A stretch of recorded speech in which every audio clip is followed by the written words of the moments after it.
Hello everyone and welcome back to Oxventure Presents Blades in the Dark, the finale. I'm here with the entire gang. Hello. Hi. That's right. I'm Edvard Lumiere, the inventor. I'm the inventor of the Apple Watch, which is a device I created for gentlemen about town. It's a pocket watch embedded in an apple, tells you the time, and gives you a healthful snack to snack on. Mens sana in corpore sane and all that. Am I right? Who wants one?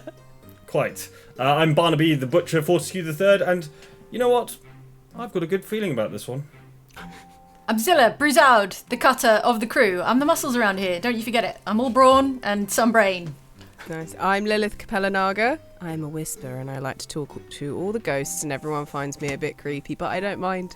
Oh, baby, do you know what that's worth? Chasm is a piece of work. It's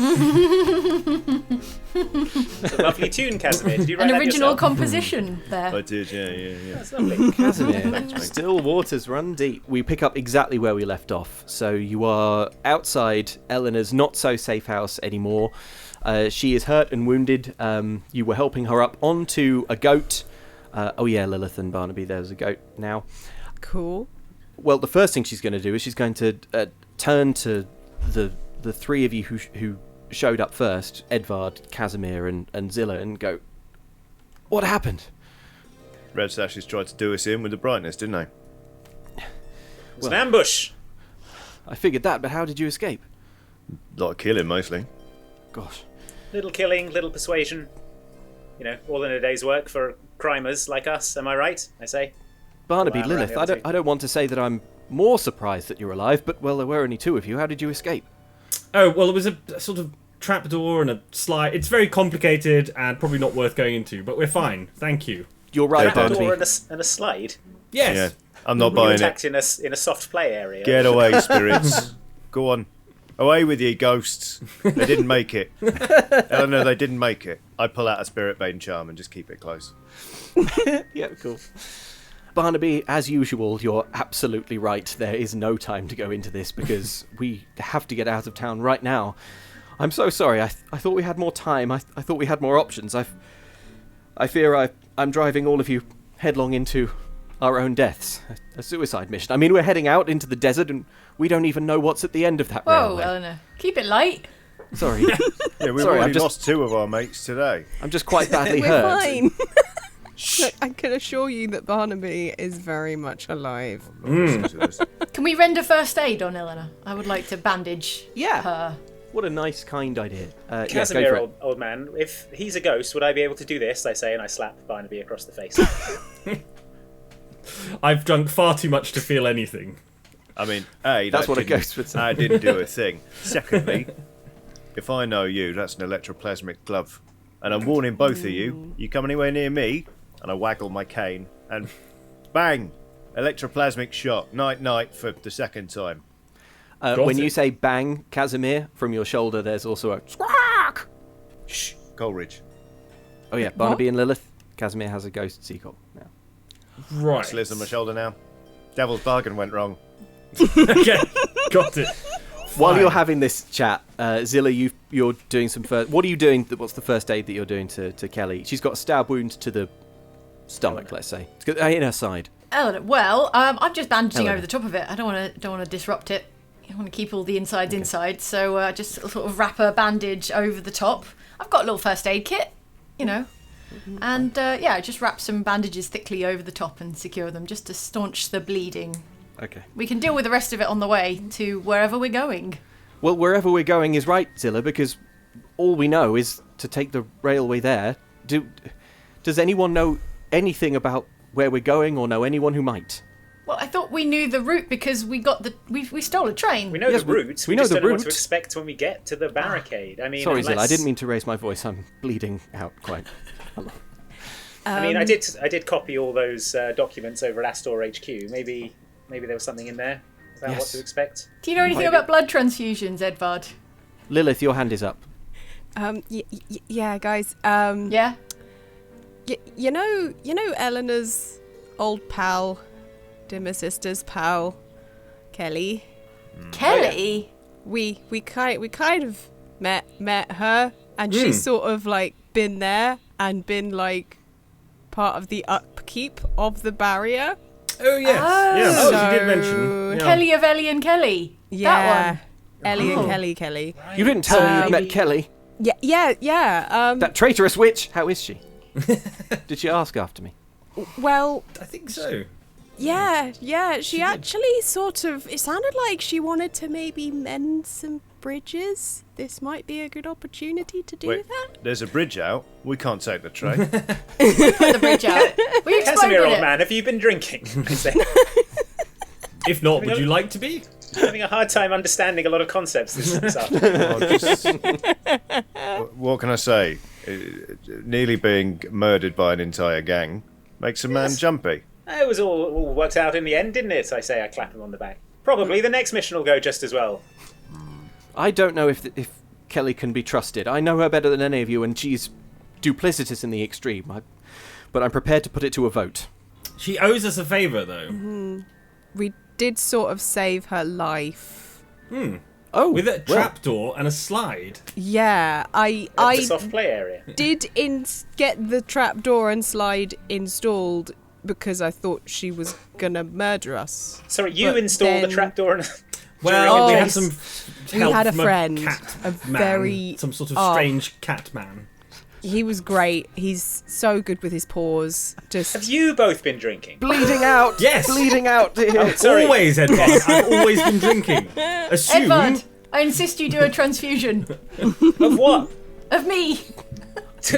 I mean, are you even compatible blood types? We don't know about blood types. We've got I do. almost Blood type. 24-hour train journey on which to transfuse. All right, fine. We want. There's only two types of blood anyway. There's red and there's blue. And well, Thank you. I've got the blue I've stuff. seen- Casimir. I've seen black blood. Three Came out of the mouth of that guy when we Yes. shot him. Oh, all right. Well, even false information is better than no information. Maybe let's ask this ghost what they know about the barricade. Wait, she's not 50-50. ghost. Not Yeah. ghost. I hope not. We left her alive. Oh, okay. Sorry. Whenever you say you've got a friend, I assume it's a ghost.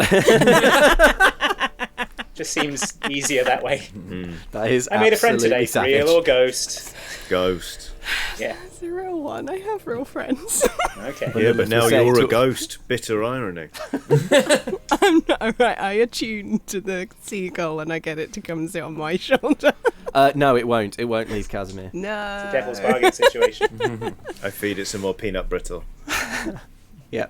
Casimir, at the When- back of your mind, you're thinking, I'm running low on peanut brittle, and what happens then? Where can we find this non-ghost Kelly? Yes, where was she? Where did you leave her? Back at a sort of safe house thing. Yeah. Fairly grim. Disgusting. All right, Have you made a trapdoor and a slide we can use to get there? No, but No. once we get there, you can try the trapdoor and slide, if you like. Okay. It dumps out Very into the fun. river, I think. Deal. I think we just need... If you all think it's a good idea to bring her, and I'm not sure it is, then just have someone run over to the safe house and get her. I think it's best that we, as much as possible, move as a unit and meet us at the train station. Does that sound Right. reasonable? Fine. Yes. Yeah. I look around for a gang of urchins. Yeah. Oh, yeah. There's one. There's several gangs. You can't- boy, yeah. run and fetch me the plumpest turkey in the window. Oh, And yes, also- sir. Absolutely. Also, up a lady front! named Kelly as well. Money up front, I said. Oh, all right, fine. Here you go, young man. Here's a shiny shilling. He takes the shilling and puts it in his pocket and says, "Yes, I was saying, it will have to be money up front." All right, I spray sleeping gas in the child's face and retrieve my shilling. Honestly, this city. Another urchin steps in front of that one and says, "I'm sorry, he's new. You had a job needed doing. Yes. It sounded easy and reasonable, yes. Two things: Yes. fetch Kelly and the plumpest goose in the shop window Yes, and It's a long journey and we'll need You it. want them brought here? to the train station. Right, okay. Yeah. Yep. Brilliant. Well, I'll see you there. Right. Okay, at this point, I think we can safely flash to the train station. You have gone to the Gut Cutter's shed, where the locomotive that you successfully purloined, I think it's still dressed as a dog, is resting in its shed. Barnaby, should we say that in the interim you've had your personal carriage moved there? Yes, we shall. attached? And I think it's fueled up and it's about ready to go. Bug kind of gives it a satisfied pat on its big metal furry flank and says, "Yeah, she's beauty. Yeah, Yeah, she's all good to go. Do you want us to come with you, or what? Seems like what you're doing is dangerous, but also potentially quite important. If you don't mind the risk of us dying horribly. We'd love to help, I say. I never turned down an excuse to hang out with my favourite adopted nephews. Amazing. Me and Mumbles then, I think. I can't take the whole force in case something happens to us. TikTok, you're in charge, of course. TikTok nods solemnly as the train is just sort of like pulling out onto onto a stretch of railway. That urchin shows up with one hell of a plump goose, and Kelly. Cool. Well, I take special care to pull the turkey aboard the goose. You have a plump turkey on the train. Oh gosh, this is I hadn't really thought about this. This is the first time that Kelly and Ellie have seen each other in a long time. They're doing that thing where they both like suddenly seem like they have very important things to talk to each of you about. Yeah. You know, at a party where there are like some exes there and they're studiously avoiding. Well, the key is the to baste it conversation. every 30 minutes just to keep the moisture locked into the bird. Oh yes, that's You want to use a kind of low heat. Yes, just okay. sort of over several hours. It'll be really moist when it's done. The key is to drink every 30 minutes to keep the moisture locked in. Oh right, Bart. Yeah. Yes, okay. Yeah. So I think we have everyone aboard. So just to check, Bug, Mumbles, we have Ellie and Kelly, and we have you five and a plump Crim's Night goose. And I think that's it. Unless anyone can think of anything else that they want to do that they can do, bearing in mind you've got to get out of here ASAP. I would like to luxuriate in my carriage. Okay. Please. Cool. What's this carriage like, Barnaby? Yeah, what's the carriage like? Opulent, over the top, slightly gauche.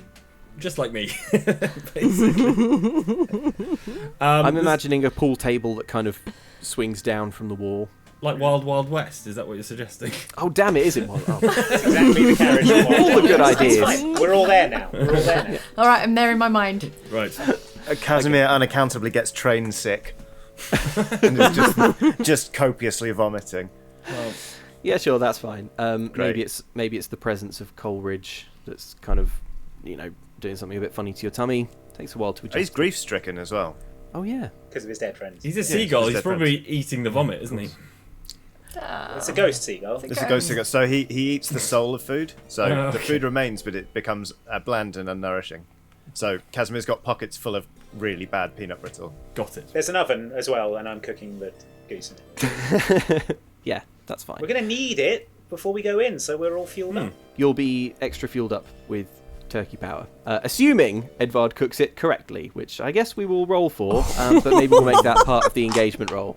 It's a long train ride, as I think we established, and as the train leaves the station and pulls out of Volisport, you have that familiar kind of thing as a kind of blue wall of lightning sweeps through the carriage very quickly, which means you have left town. It's the ghost field passing through the centre of the locomotive, and you are on your way. Yeah, it's a long old ride, so I think this is the place to do downtime. Obviously you're limited to what's on the carriage, but if there's anything anyone wants to do, any recovery, de-stressing anyone wants to attempt, now is the time. You've got 2 actions each, so let's quick fire it, starting with whoever wants to go first. Can I go? Yep, Yep. Zilla. I've got 2 goat harm from last time Oh around. yeah, you got hurt real bad. Where a goat kind of gored me. Or, Okay. All right. Or battering rammed me into the wall. We Yeah. did get 2 free Healing segments, segments, from yes. going to the spa at Foundry number 5. Yes, you did. Yes. Well So I'm remembered, 2 Casimir. points around the healing clock. Okay. I'd like to use both my actions to try and heal up because I want to Yep. be at maximum health. That is fine because level 2 harm means you're down a die in all your rolls, isn't it? That's Exactly. right. Let's say you only have 1 die to roll here. You don't have your vet. We don't have my vet. don't Okay. have But the what if vet. I use both actions? Do I get to roll twice? You can do it twice, but normally you would get With to one roll dice, 2 yeah, die yeah. for each and Got take it. the best result. All right. Well, that's a 1. So Okay. good cool. start. And that's a 4. A 1 is 1 segment and a 4 is 2 segments. So, Oh, okay. yeah. I'm all the way around the clock plus 1. Yes. So I'm on brilliant. 1 goat harm. Yeah, so reduce the instance of your harm on a sheep by 1 level. The ghost harm comes down to 1, which means the goat harm is reduced to level 1, which means it's no longer affecting how many Okay. dice you can roll. Great, next, I get Barnaby. someone to pop my shoulder back into the socket. Yeah. Just punch it back in. I'm still having terrible trouble with my eyes, my sandblasted eyes. Oh, yeah. But I have 2 segments in my healing clock, so I'd like to try and Cool. do the same sort of thing, please. Let's say you're just giving them like kind of a gin bath. Yeah. Sounds good for them. Am I just... it's the quickest way into the bloodstream, Edvard. So I'm just rolling 1 die, is that correct? If it's both your actions, then you can, roll 1 die, but do it twice. I'm going to do it once and see Okay. how I fare. Yeah? A 3. A 3. Okay, that is 1 segment. Okay. I guess I'll do it again then. The other eye. 2. Okay, that is also 1 Okay. segment. Fine. Cool. Does that take you down? Does that fill a Yeah, clock? that completes Brilliant. my clock. All right, cool. Your eyes are... Amazingly, that works. Your eyes are clear and bright. Against all the odds. Yeah, your vision's back to 2020. Casimir. I am 3/4 of the way through my healing clock, so if I heal, and that is a 4, I'm now, same as Zilla, all the way around M1. Yep. So my Cool. soul curse is just level 1 harm now.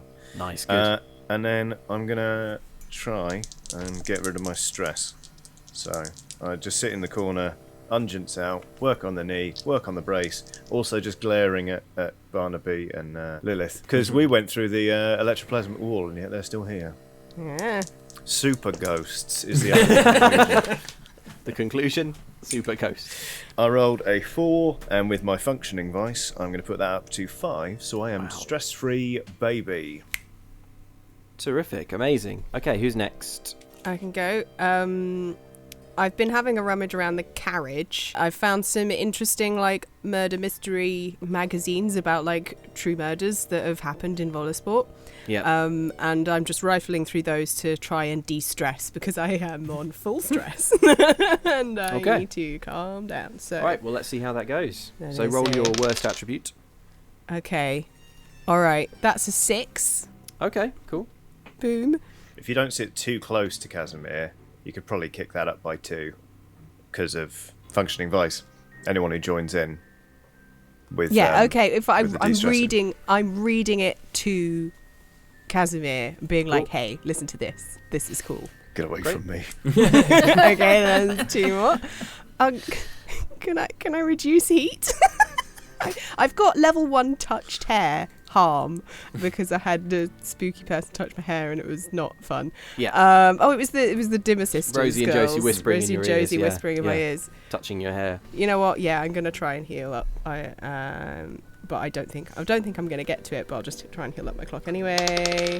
And that is a 1, so didn't really do anything. Edvard. Because of my analyst skill, I get to distribute 2 ticks among any long-term project clocks. Lovely. What I'm working on at the moment is a way to sort of remotely give orders to my wonderful mechanical man, and also to get like a visual feed from his eyes. So Okay. that's what I'm trying to work on at the moment. I love it. How many pieces should we call that? Should we call that a 4-piece clock? Yeah. Let's say you're on your train, you don't have like all your tools with you, so roll a trait and mark 1 segment on the project clock per level. We'll say that you're rolling 1 die normally because you don't have all your tools, but you can add 2, an extra one. Is that right? Because you've got Yes, because I've got the artificer. special artificer. ability. Yeah, that's it. Okay, so yeah, roll 2. Okay. It's a 5 and a 3. 5 and a 3. I mean, yeah, that's going to do it. Okay, describe this device. It looks a bit like a sort of smooth, flat glass tablet. Yeah. On which there are various controls for moving the mechanical, sending commands to the wonderful mechanical man, but also I can bring up a sort of visual feed from his eyes, which are sort of capturing the light that enters them and then beaming that back wirelessly to the device. It's very complicated. I don't know if you would understand all of the sort of various Sparkcraft features. I can go on if you'd like. No. There's no need. That's incredible. Are you going to use it now, or is it just something that you want to? I mean, I might use it on. We don't know what we're going into. I just thought it would be useful to have the ability to send him on little scouting trips and things like that. I think so. So is this... tell me, obviously, over the course of Oxventure Presents Blades in the Dark, there have been a whole lot of wonderful mechanical men. What do you... Mans. Is this like one that you have with you right now? Does this broadcast go out to every wonderful mechanical man ever? Or is it one particular unit Oh no, that it's you this. have in Yeah, mind? it's this particular new unit that I've been working on. But it's also the portable model. I say, and I take the rucksack off my back and unpack. It's sort of like a cylinder, and then the head. I screw that on, and then it's got telescoping limbs that sort of pop out and sort of screw. That is absolutely fine. We'll make that 2 load, I think, is the way to balance that. But yes, Yeah. absolutely All right. fine. Screw that all back in the thing.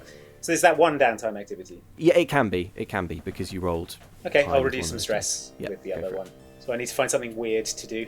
Yeah, This- something this weirder. carriage. You can Yeah. fix my rotating pool table. That's not weird. That's not weird enough. Seemed pretty Oh, weird to I'll me. tell you what. Just as an option, you've got Kelly on the train now. Kelly is obsessed with trying to pierce the veil between the worlds of the 2 realities and to surrender sanity in exchange for greater truths. You could maybe just talk to her for a bit. That sounds fascinating. Yeah, I'll talk to Kelly for a bit. Okay. In fact, I'll tell you what. Do you want a devil's bargain? We're not really in a score, but like... Okay. Okay, you can add an extra die to this, but if you do, in the course of your conversation, Kelly is going to ask you to do something, and you will be beholden to do it. Sounds bad. In fact, she'll tell you what it is. That's fair, isn't it? You can't agree to do something unless you know what it is. Yeah, in the course of your conversation with Kelly, and talking about the barricade, all the work she's done on it. She knows this facility that you're headed to. She senses in you a kind of kinship, Edvard, and she's going to at one point just place her hand on your shoulder and just look you straight in the eyes and say, "When we get there, to the barricade, the gap between realities, will you let me go through? I would like to go through." Yeah, I mean, sounds cool. Why not? I mean, who knows what's through there? Well, I'd love to exactly. go through myself, but I've got mortgage and stuff. I aim to leave behind such worldly concerns and pierce the veil. And she Commendable. continues in this way. Yeah. It's very weird, Edvard. So yeah, you can have that extra die. Okay, so I'm rolling 2. Yeah. It's a 3 and a 2. Okay, 3 stress cleared then. Okay. What's that? You're having the conversation quite near to my knee.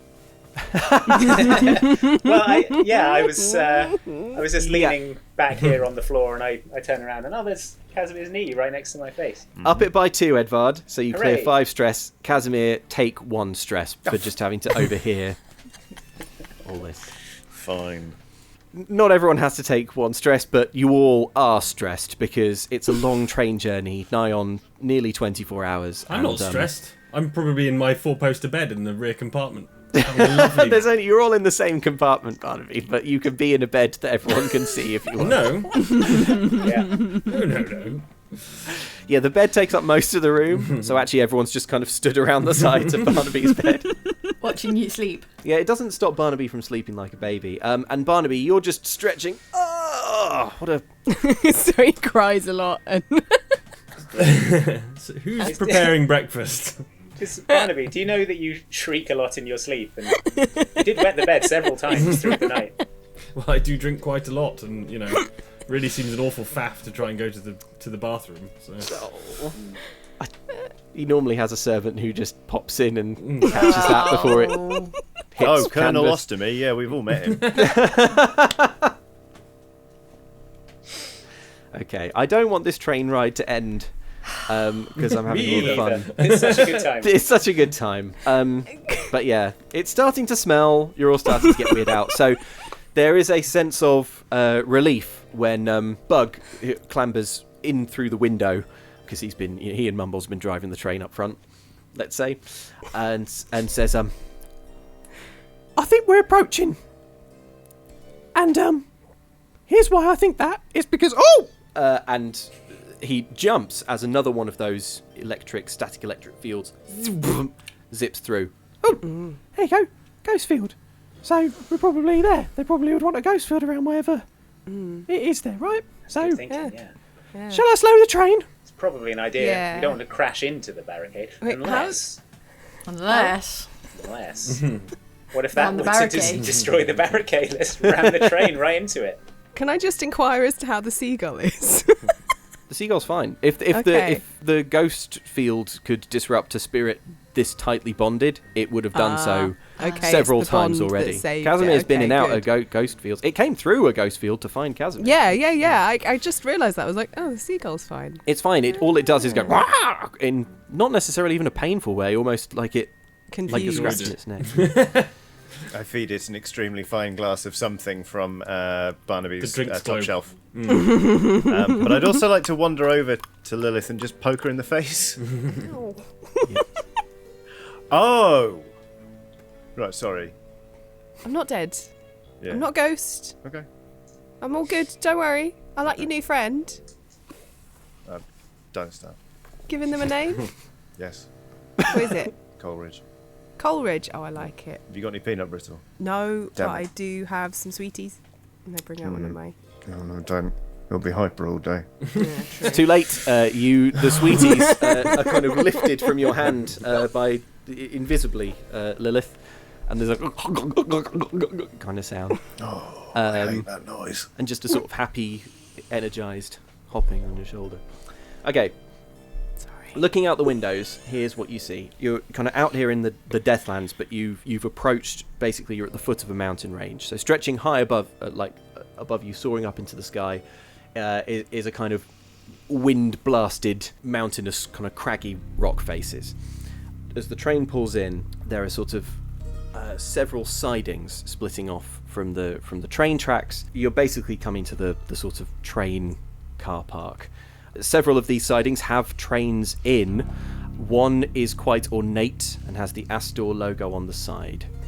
But there are no signs of anyone in or around the trains. And you can see, assuming that we are kind of stopping the train in one of these sidings, a ragged path is kind of cut upwards into the rock, though you know not where it leads. But I guess you have some idea, and that's the situation.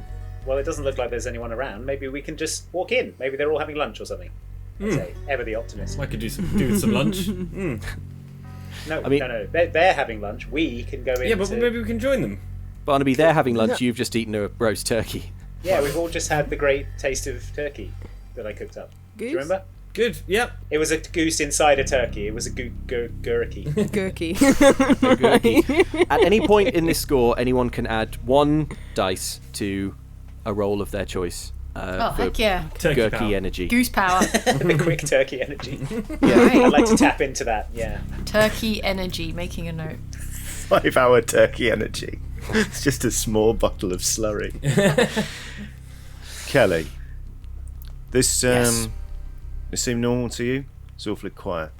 I suppose so. I mean, I believe it was mentioned that they've been shoring up defences at this place, but one thing I would remind you of, that we have been painfully reminded of, and she glances at Ellie's wound. It's the first time she's looked over in her direction. Everyone in there thinks we're all dead, right? Right. Very true. It may be the only advantage we have in this situation. And it's only 2 of us who are dead, right, Casimir? About that, yeah. So, Kelly, Yes, what's our my friend, best approach? my ally, Yeah, that's right. We're bros. We're tight. another with what's- the second sight. Yeah.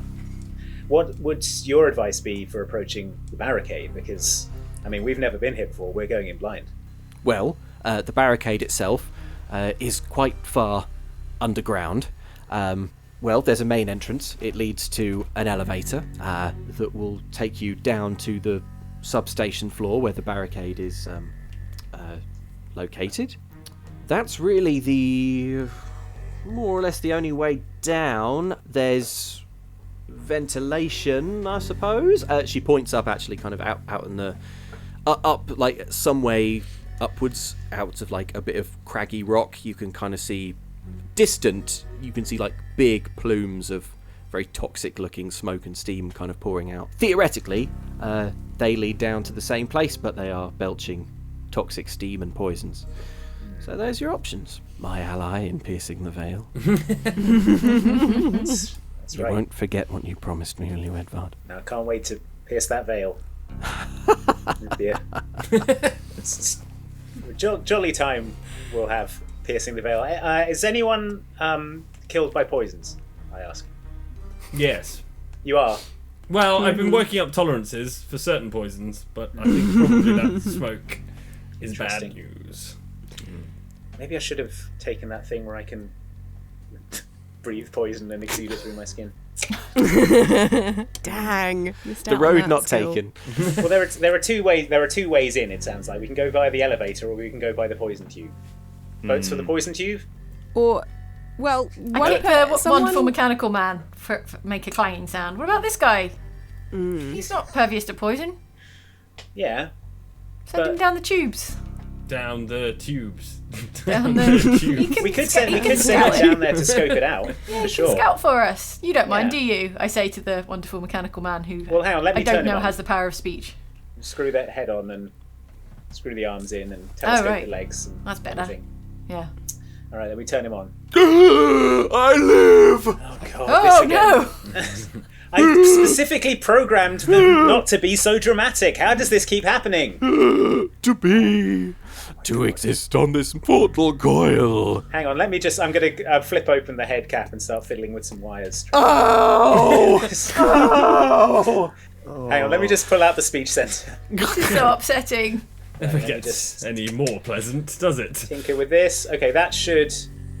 There we go. Screw that back on. Back on with it. There we go. Oh! Oh, good. How are you feeling? I am feeling. Any specific thoughts about the robot condition or consciousness? Where to begin? Does anyone have a pen? I have a treatise to write. All right.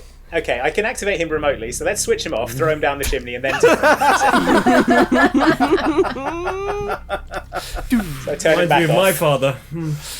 Okay, cool. Alright, to get this done, you'll have to get up to the chimneys. I think I said they were quite far distant. It's feeling like it's time to start planning backwards. So the plan is, get up to the chimneys, drop wonderful mechanical man down chimneys. Is everyone going up two chimneys? Is anyone doing anything else? Absolutely not. I'm going to Okay. stay with Casimir.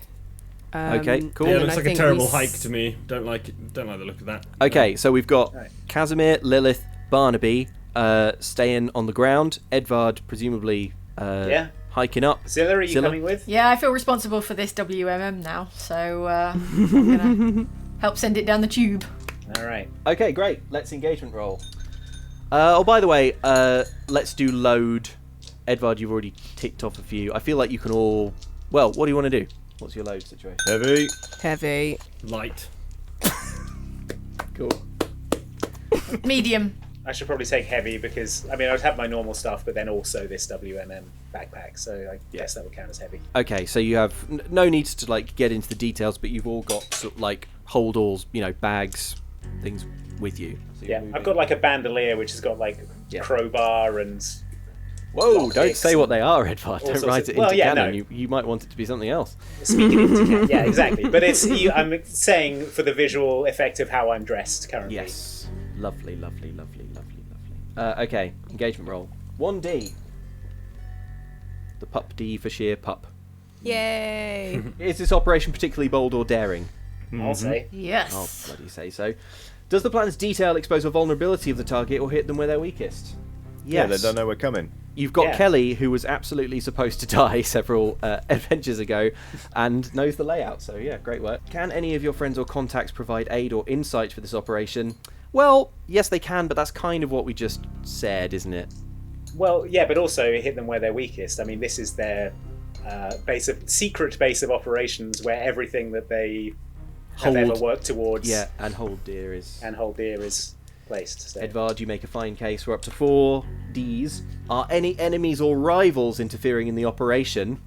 Not yet. Not that we're aware of, no. Not so that they know can't- that Not we can't that exist count you're yet. aware of. Are there any other elements that you want to consider? One other element I want to consider is that I want to give you another dice. For turkey Okay. power. Turkey power. Turkey power. for the great quick energy. Great quick energy of turkey. On Yeah, D yeah, okay, for here we go, sheer yeah. turkey power. You know how when you've eaten a lot of turkey and you're suddenly full of energy? That's how it goes, isn't Yeah, that Christmas afternoon yeah. feeling, yeah. it? Where you're all bouncing off the walls. All right, I'm rolling it. Come on, break the curse. Is Did the it curse break? broken? Hey, It's a pup! It's a pup crit. It's a pup crit. Crit. Brilliant. Okay, Pup, pup, pup, pup, pup. here's where we find you. Right. Edvard and Zilla. The climb up to these chimneys was treacherous. It like basically, there's no man-made way up here.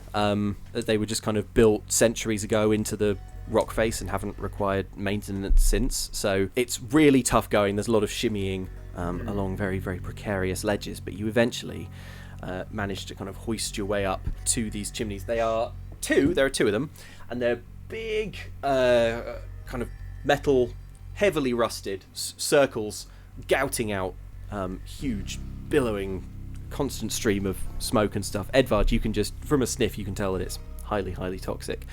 But you have got up here safely. You have the wonderful mechanical man. Is it you're tipping him down? Yeah, just tossing him in. Yep, you've tossed him in. You heard a kind of dong dong dong dong dong dong dong dong dong dong. Oh, so stealthy.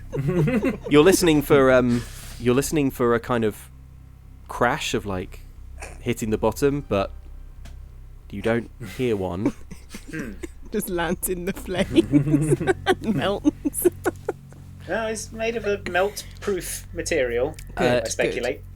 Edvard, you didn't hear a landing, but you firing up your tablet. Here's what you can see. The mechanical man seeing. Yeah, the wonderful mechanical man is looking out on a kind of aperture, and there's a ventilation tube that basically he fell all the way down the vertical portion of this chimney and is now in the horizontal part. So he is in the vents of the facility, a long way down. There's a bit of static interference on the screen, which is just because you're now communicating through so much rock and metal, but with the pup crit, you can still see perfectly clearly. The wonderful mechanical man is in. Meanwhile, ground patrol to Major Tom, Casimir, Lilith, and Barnaby, you and all the NPCs, you were kind of stood around on this path. Casimir, thanks to your sharp ears, actually it was Coleridge who did a little bit of kind of rustly flapping, and you sensed him kind of looking over in one direction. There is a patrol coming of red sashes. There are two of them. They look bored, and they're just kind of walking down to the trains, presumably to just sort of check on everything, and they look like they're on a kind of looping route. But you saw them so far in advance, you've got everyone huddled behind a rock. And actually, from here, you can see the front door as well, which is this huge, like metal, like iron door cut into the rock. It has two more red sashes stood by it. And that's where we are, so... What's the mechanical man scene? Edvard? He's in the vents. What? It occurs to me. Poke around on the tablet. Yeah, no, don't touch it. I've got games on here too. You can have a go in a minute. You see Once the we're done with view this. kind of swinging around. You're definitely kind of prodding the camera. Okay. Look, it occurs to me that the main entrance seemed very guarded. If we could find some way to get the WMM to disable these poison clouds, Then we can all go down the tubes. we could maybe all go down the tubes. Because the poison cloud is the main problem we're having here, right? Yes. Okay, I'd like to move the WMM through the vents and see if we can find the source of this smoke that's coming up the chimney. Well, I mean, it would make sense that all you would have to do is keep going along the chimney to find Find the source. the source. Yeah, yes. You navigate the wonderful mechanical man through several kind of twisty turns of this squarish pathway, and suddenly, Edvard, from your point of view, the view just starts to spin like this, like that, and then go briefly dark, before coming up, the wonderful mechanical man has fallen out of the vent and landed in a room. Getting to its feet, you can see on your screen, Edvard. It sort of looks around, calibrating, getting a sense of space that it's in. What can you see in here? This is basically a kind of exhaust room, if you like. It's full of enormous filtration machines. There's like many pipes coming into this room that feed into these huge cylinders where presumably some things are kind of filtered out of the waste byproduct, and then it is kind of split off into smaller pipes. So like water is taken out, kind of other sorts of waste, and then poisonous gases and stuff are sent up. In this room, which is itself quite full of heady steam, and let's say there's a thermometer readout on the wonderful mechanical man as well. Getting the vitals back. Exactly, yeah. Temperature. A very, very high, unsafely high temperature in this room. that's a problem as well. There's a wall that is covered with dials and levers and twisty half-life things. What are they called? You know, Valves. valves. Wheels? That's the one, valve. Okay. Also in this room are quite a few mechanical men What? working away.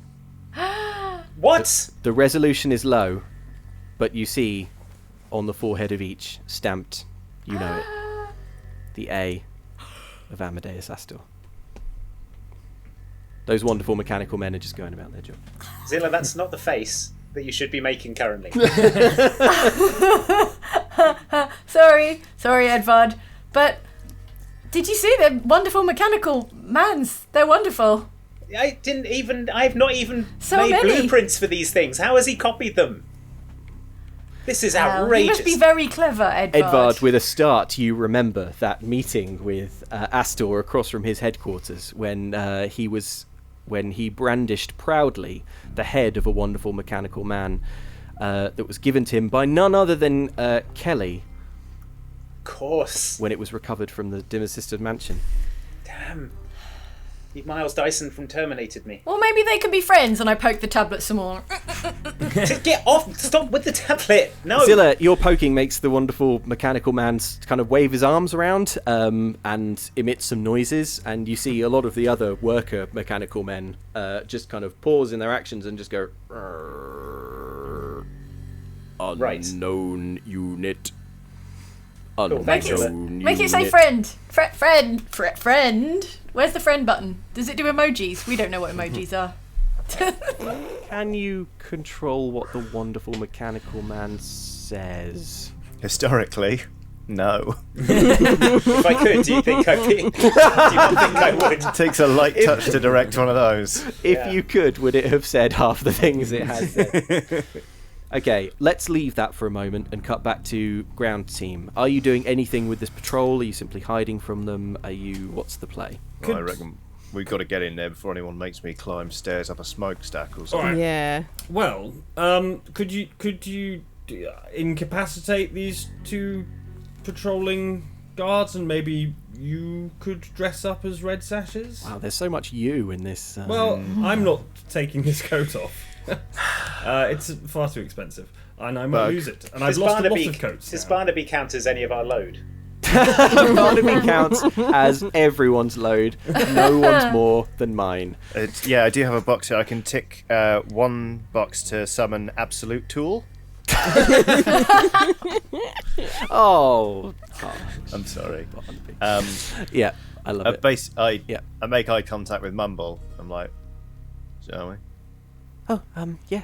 Do you want left or right? I don't know my left and rights yet. Go on, hop up on my back. Okay. Come on, girl. Yep. Hup. Yeah. Right. So left or right? This is. No, you're going straight forward, mate. Don't worry about it. Oh, okay. She grabs your hair and just pulls a bit too hard. Casimir is bald. Well, he's not bald. He's got a crew cut. Oh, yeah, of Ears, course. beard. Yeah, tugging at the beard. Just around each side. Also, Mumbles is just going to lean down to you, Casimir, and go, "What's pecking my knees?" Oh, that's a. You're not afraid of ghosts and or seagulls, are you? I'm not afraid of anything. All right, it's a ghost seagull. Love mumbles. Right, okay. Patrol of Red Sashes. It's just Operation Quick Kill. Yeah, plan is, you don't have to know your left from your right when you're just being launched straight at them. Yeah. So I'm gonna plan is prowl, and then launch Mumbles, and then whichever one doesn't immediately die at the hands of a small girl, I will take out. Yeah, fine. Okay, let's roll for the prowling action then, I suppose. Or sorry, did you have an extra thought there? Yeah, I'm gonna specify to Mumbles. I'm gonna look up and be like, look, I know this ain't exactly fun, but non-lethal, please. All right. Not. Oh, Yeah, we can't have any bells going off just yet. All right. I'm not as good at it, but I'll try. All right. I'm at the ready with a couple of spirit bottles just in case. I'm at the ready with a couple of bottles of spirits as well. Wait. All right, cool. Sure, roll me the prowling. That is a 6. Hey! Yeah. You creep stealthily up behind the two red sashes who were just sauntering along, having a chat, and then you just reach over your back onto your shoulders and just launch. Launch Mumbles, who soars through the air in a kind of clothesline pose and grabs them both, kind of like one little arm around each neck. The weight of that drags them both to the floor, face forward.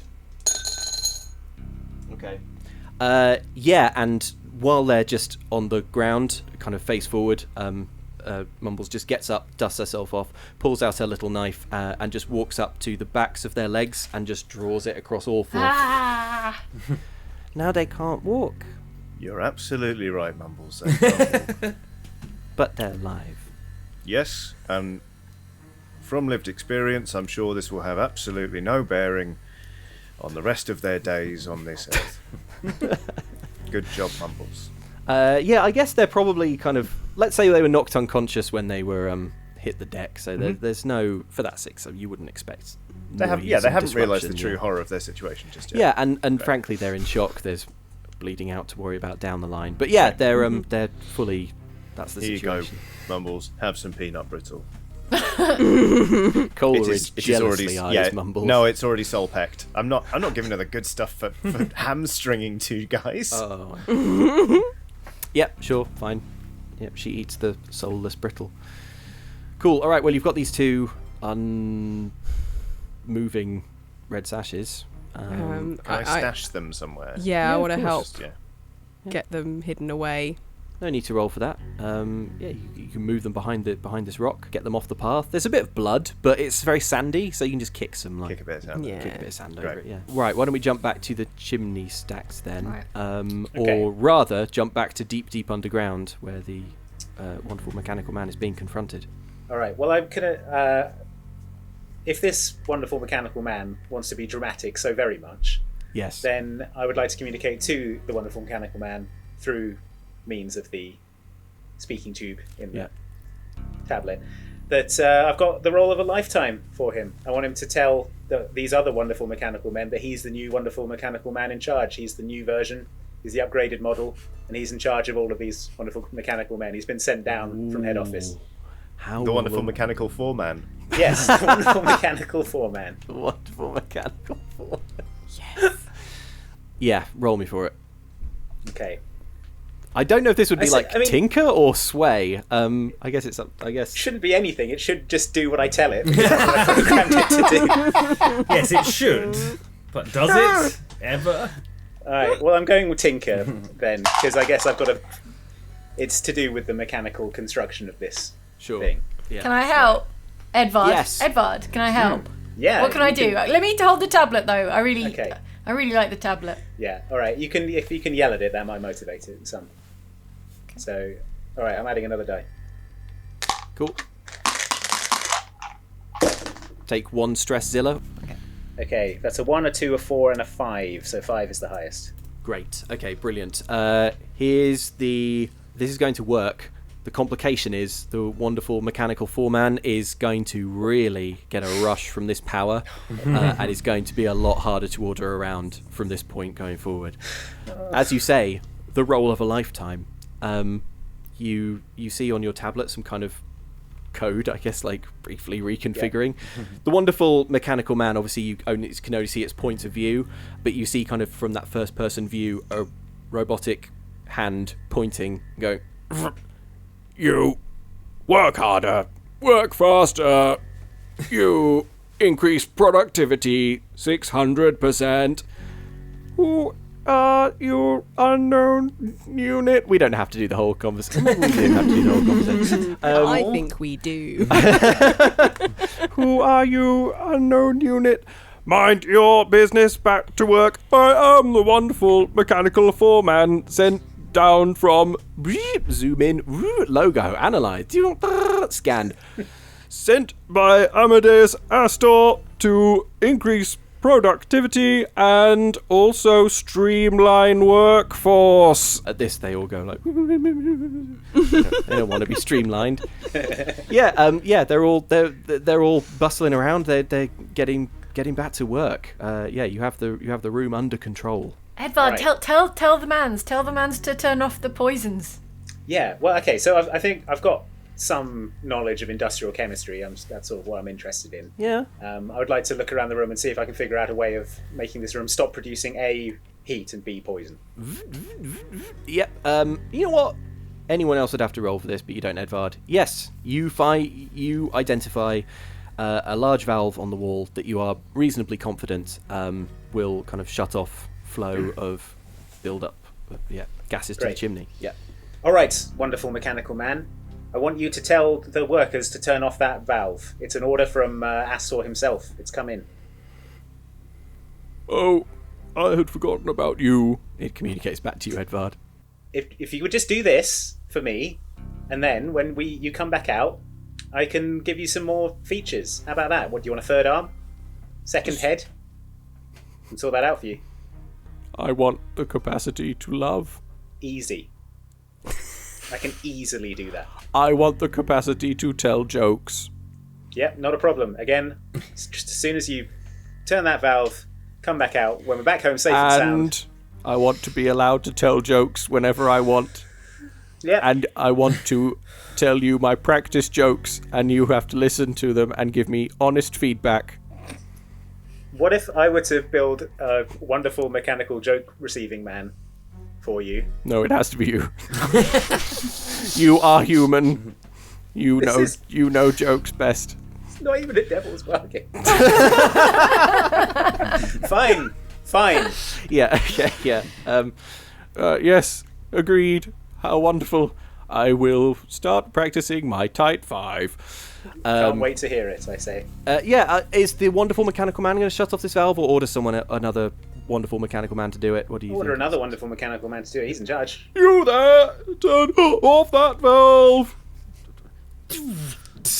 Like that. It takes a few moments, Edvard and Zilla, for the kind of change to take effect where you are, but slowly the steam and stuff just kind of gutters out and just stops.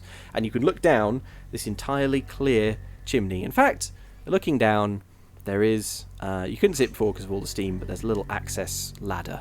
Oh, amazing. Down there, yeah. It's real rusty. It's real Right, old. okay. Centuries old, probably, but there is one. All right. Great. So, Zilla, should we go and tell the others? Can we signal the others? Or should we head down there? Can we see them? Can we see that they've laid out a couple of red sashes? Yeah, they're quite a way From where we down. I tell you what you can see. Right. You can see nothing, but Ow. but that itself tells you that something has happened, because you can see where they were. You Yeah. can see, is that a little blood stain on the floor? Oh. Um, Can they see that the chimney has stopped belching? Oh smoke? yeah, absolutely, they can. Oh, we were going to steal their uniforms, weren't they? I'm having a quick costume change behind a rock. Yeah, that's Ah. fine. So who's putting on a red Okay. sash uniform? Is it Casimir and Lilith? It's probably giving me the It acting is. thing. Barnaby's not. It is, yes. But obviously keeping on my hood to hide the snakes. Okay. Delighted to say that Red Sash's uniforms tend to have a couple of buttons undone, Lovely. because, it's hot in Aruvia. Yeah. Okay, what's the plan then? Are we doing? Is this a kind of two-pronged, some down the chimney, some through the front door situation, or do you want to consolidate? What do you want to do? Well, I don't know whether Barnaby's going to be wanting to go down a chimney, because I'd suggest just Casimir and I going through the front door. Well, what kind do of- you want, Barnaby? What do you want to do? What does Barnaby Yeah. want? Quite What does fancy Barnaby lunch, actually. Yeah. So, should we go in the front door and see if we can get some lunch? Cool. All right. So we've got. Casimir's never going to make it down a ladder, is he? Come on, let's Look. we'll split the party and we'll Hey. meet up on the inside. Barnaby, how do you feel about being our prisoner? Or Sure. coming and pretending to be a spy, and that you've defected from the rest of the group, and then you can sit and have a lovely lunch, don't give away any of our plans, Yep. while Casimir Well, and I We'll lead Head you off. in. I Wookie here. See what we've got. I do wonder whether I could pass as one of the Brighteners. I'm rather well dressed, rather well connected, rather well spoken. Yeah, but they'd know. They know do, who. Do they know who I am? They do know who all of you are, but as one of Kelly mentioned, one advantage of Lilith's plan is that they do think that you're all dead. So, yeah. So if you were to show up, Barnaby, presumably they would think that either something had gone awry with that plan, or that you were ready to kind of turn. That you would kind of Turncoat. Fine. You were a Yeah, turncoat. I think I can pull that off. Let's go. All right. You've got the family connection. I do. Yeah. I do have the family connection. Okay, all right. I love this plan. Let's start with the chimney descent. Let me know. I think maybe just make me a roll for getting down there. And let Can me I know check how you off wanna do it. an item of load Yes. for a rope with a grapple? And Yes, just kind of of course. suspend it from the top of the chimney, because I don't trust the ladder very much. Very wise. We're fully grown adults, and who knows when someone's last used that rusty ladder. So it's going to be our backup. Cool. Love it. So let me check off that, and and then I think we can start our way down the chimney, which is probably still a bit warm and unpleasant.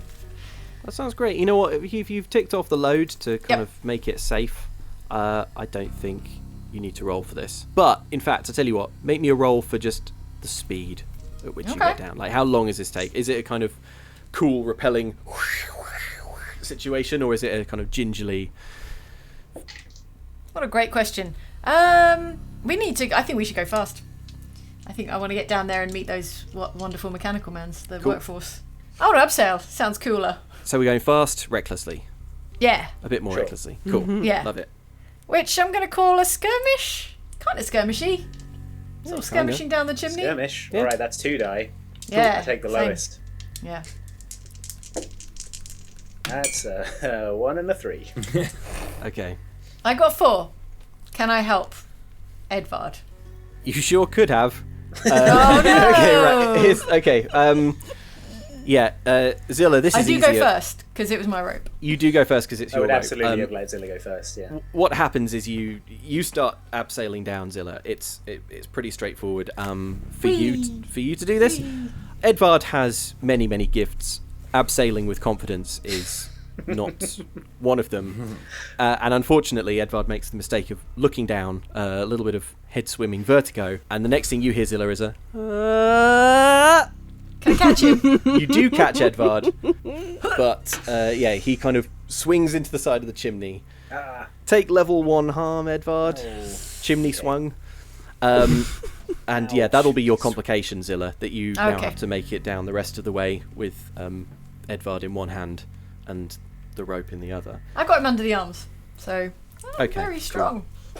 All right, let's say that let's leave you to make it the rest of the way down, but yeah, you are going to make it the rest of the way down. You're not just Cool. not there yet chronologically, because it is a long way old down. Long old way down even. So, Casimir, Lilith and Barnaby. Yes. You have like a little crowd of NPCs still behind this rock with you. You've got Eleanor, you've got Kelly, Mumbles and Bug. They're going to look at you having heard this plan, and Eleanor speaks for the group, I think, and says, I want to come too. Very well. Wait for the signal. The signal is a ghostly seagull screaming at you. Yes, very well. Very well. I didn't come this far to not see that Being damn screamed machine. at by a seagull. Oh, see the machine, yes.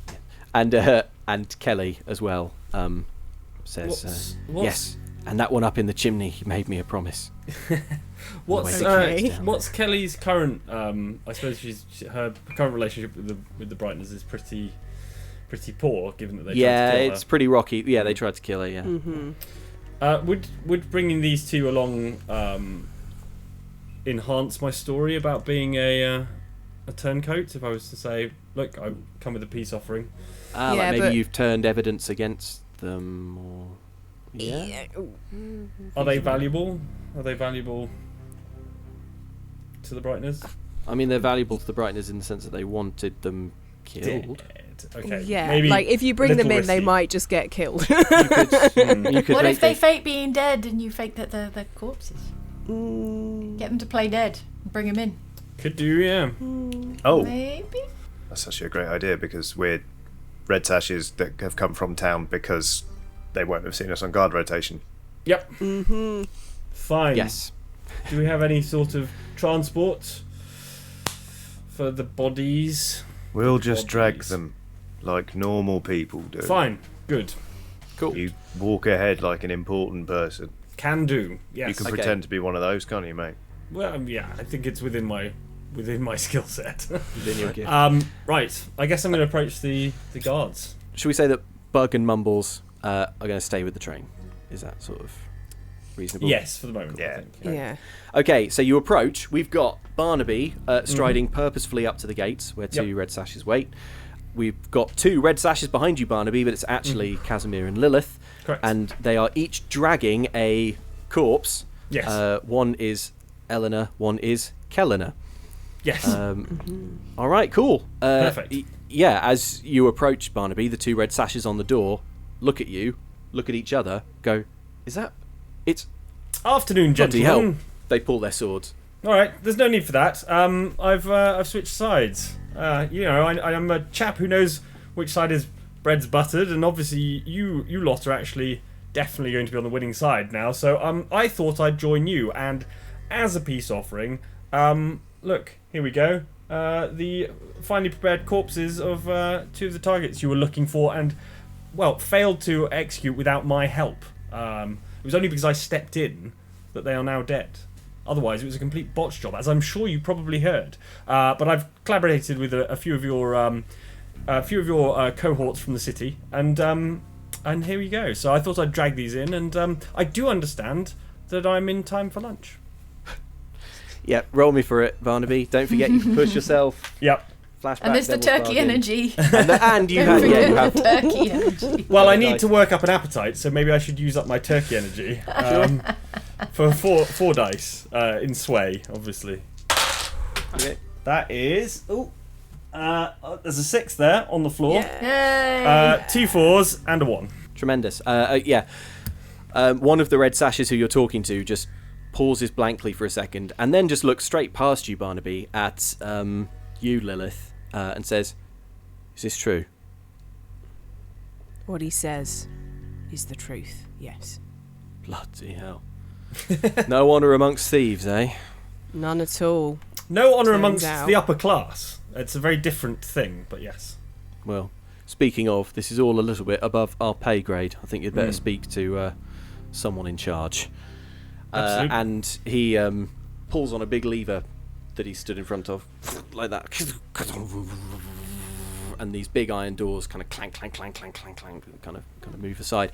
Inside, you're kind of expecting this to open up onto some sort of something very grand or a room, but actually it's just like what looks like a kind of shallow cupboard. They put their swords away at this point. Sorry, don't let appearances fool you. It's a lift. Right. We'll be going down shortly. And presses the button, Fine. pulls a lever actually. Steampunk in it. Like that. And you are all taken down, descending into the bowels of the thing. Do you want to do anything while you're in the lift? Are you content to ride out and see what's at the bottom? I suppose I could engage them in a bit of conversation, I suppose. Not if it's any bother.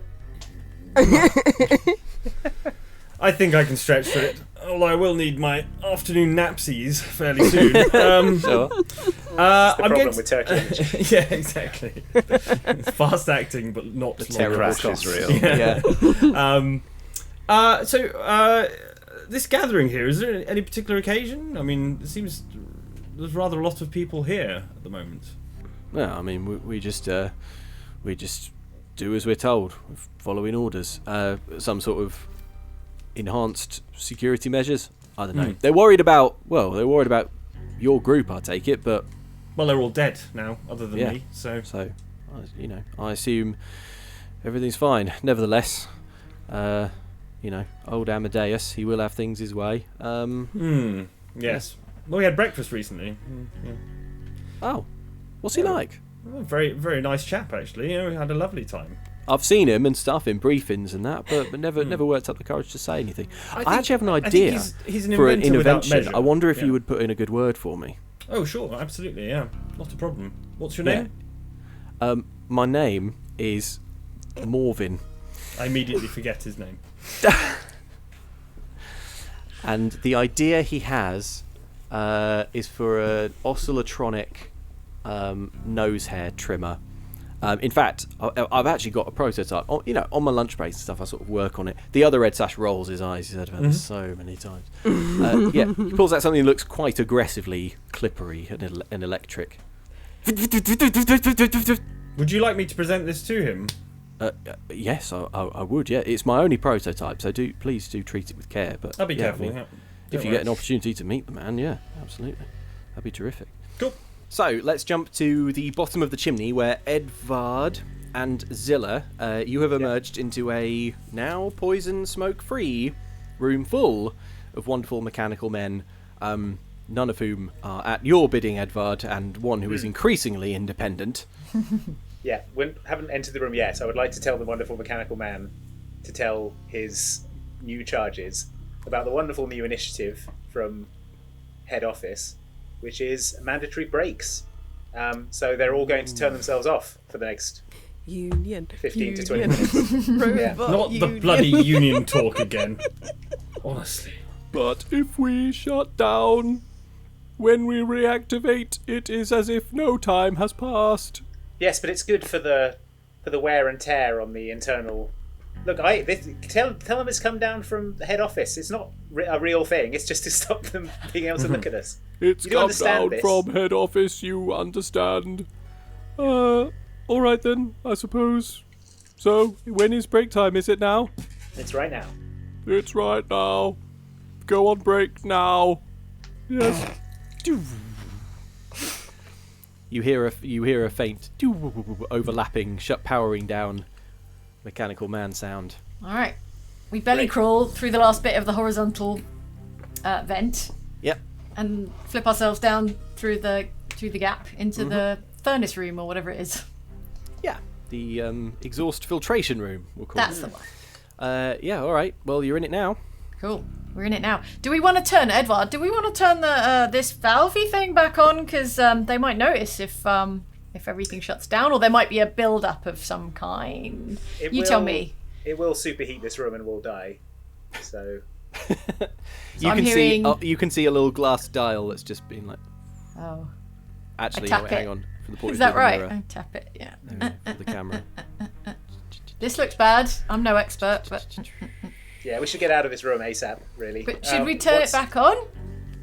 The chimney, I mean, the thing that makes the poisons and the smokes.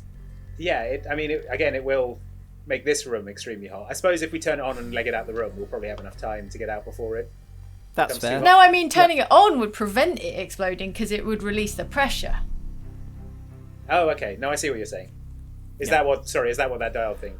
I think you're talking at cross purposes here, but saying the same thing. Yeah, if you leave the valve off, eventually, like a build-up of exhaust gases will blow the thing up. I think what Edvard was saying was that if you turn the valve right now, this entire room will also fill with, Yeah.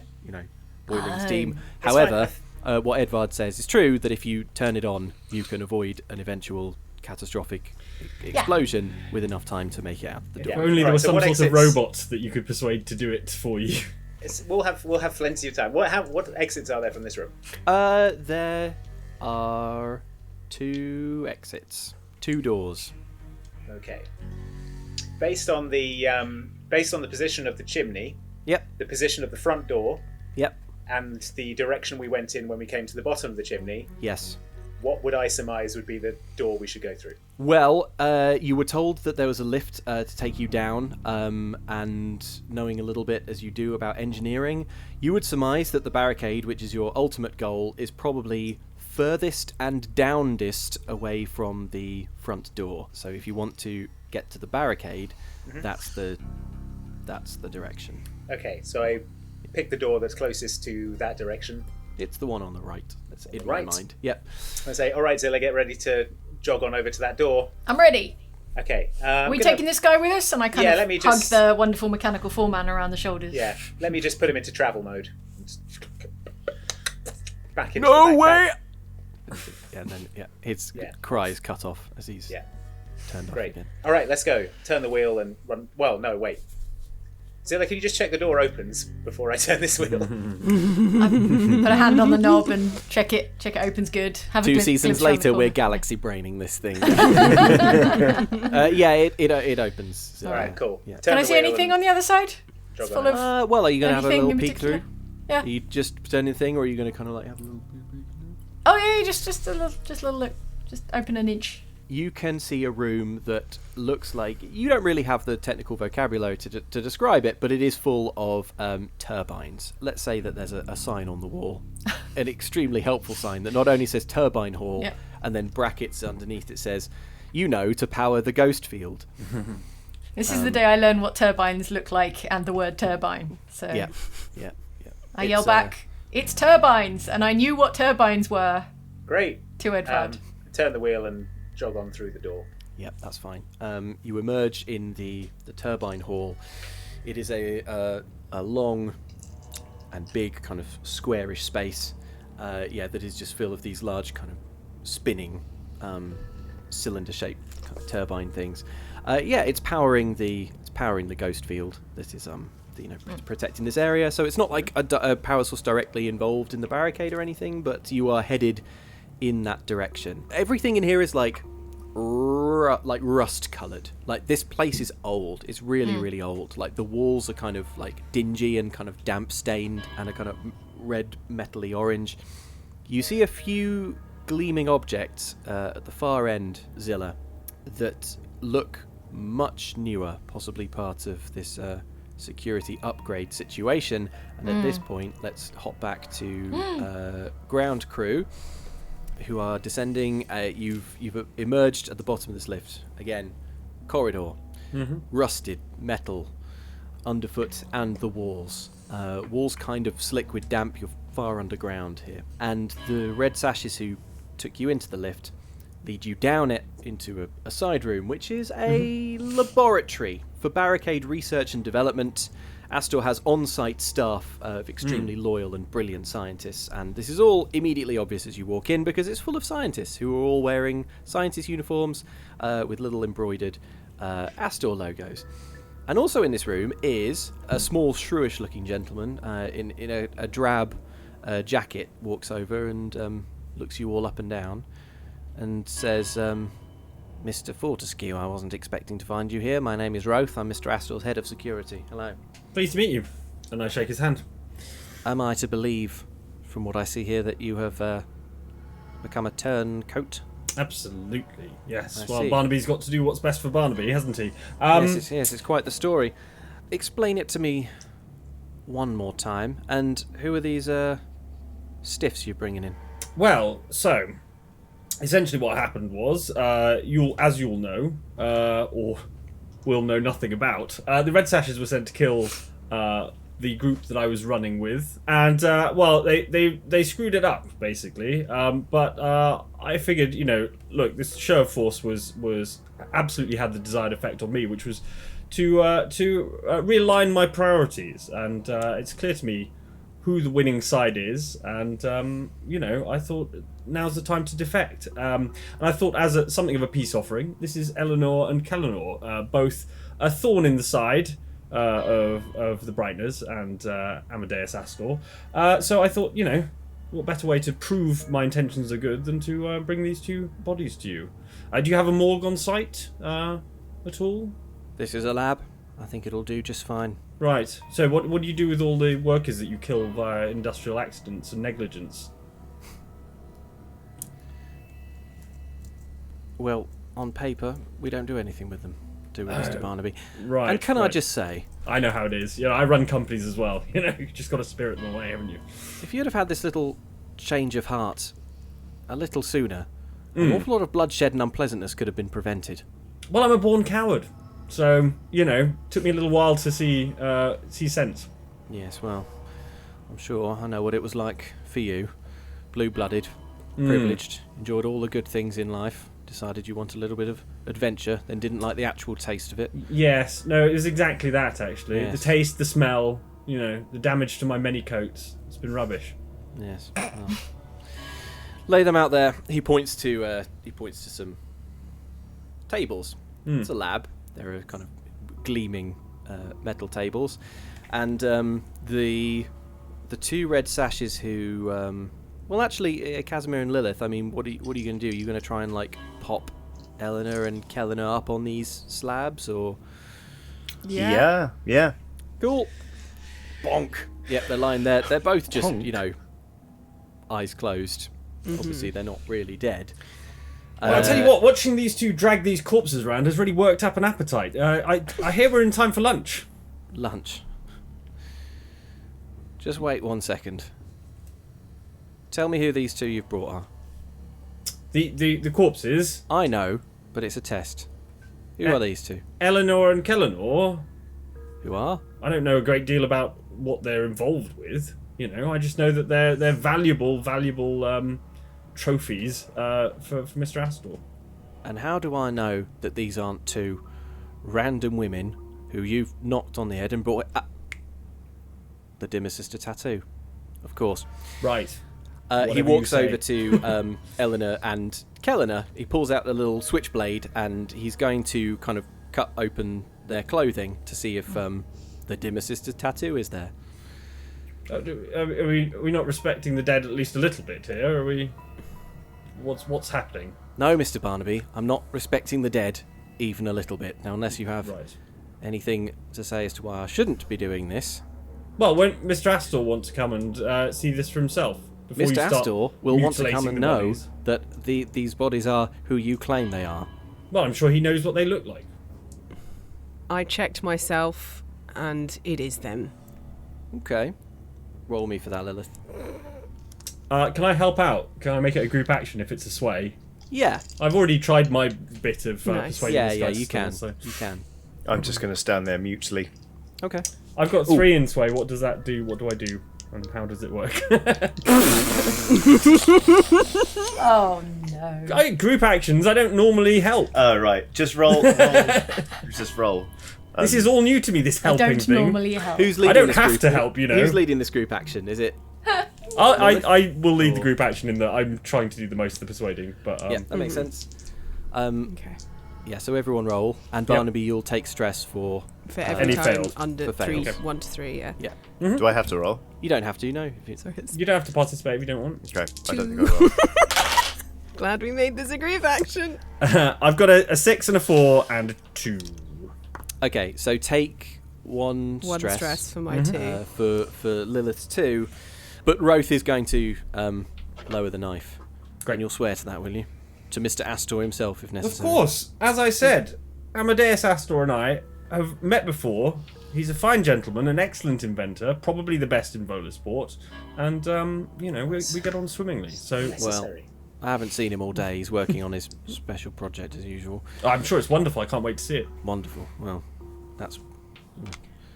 I don't know which one I laid out on a slab, by the way. Yep. It can be whichever one you want. Let's say Eleanor. Cool. When I put her on the slab, I'd like to say that I placed her hands sort of thusly across her stomach. But it's in italics on my sheet, so I don't have to tick a box of load for it. But I'm going to slip my concealed palm pistol into her hand. So she's basically got a one-shot Derringer. Yeah, I love it. Okay, Roth says, all right, give me the gory details then. How long they've been dead? Not that long, actually. We, just about. Well, it's got to be at least 24 hours. Yes, well, That's quite about the train, exactly. right, isn't it? Yeah. Well, we just dumped them immediately on the train, and off we went. So One of the scientists is going to pipe up and run. Oh, excuse me, Mr. Roth. Hello, Penny here. do you let them speak to you like that? I do if they've got something vital to say. What is it, Penny? Your work here has been impeccable. You listen to Mr. Fortescue. Oh, yes, thank you, Mr. Roth, and might I say your jacket is looking rather rather striking today. Oh, thank you, Penny. It will make me blush. Office romance. Mr. Rotham. If that just occurs to me, it's really not my place to say, but they're looking awfully pink and squashy if they've been dead as long as Mr. Barnaby says they have. Penny, I must put you in line for a promotion. Roth is going to walk over and poke them in the face, I think. That's probably... At some point, that's going to happen, right? Inevitably. Mm-hmm. I'll give you a choice. You can either leave it up to me what Eleanor, with the concealed pistol, does, or you can give her a kind of signal, or you can intervene. She's her own person. Okay. Go nuts. Let's find out. Okay. Well, it's a pup crit. I don't know if I don't know if the pup crit necessarily should be the good thing, but it's what in my head I said the 6 would be. Yeah, Roth kind of walks over and just kind of bluntly prods her in the face. Her eyes just shoot open. She produces the pistol and just shoots him clean through the head.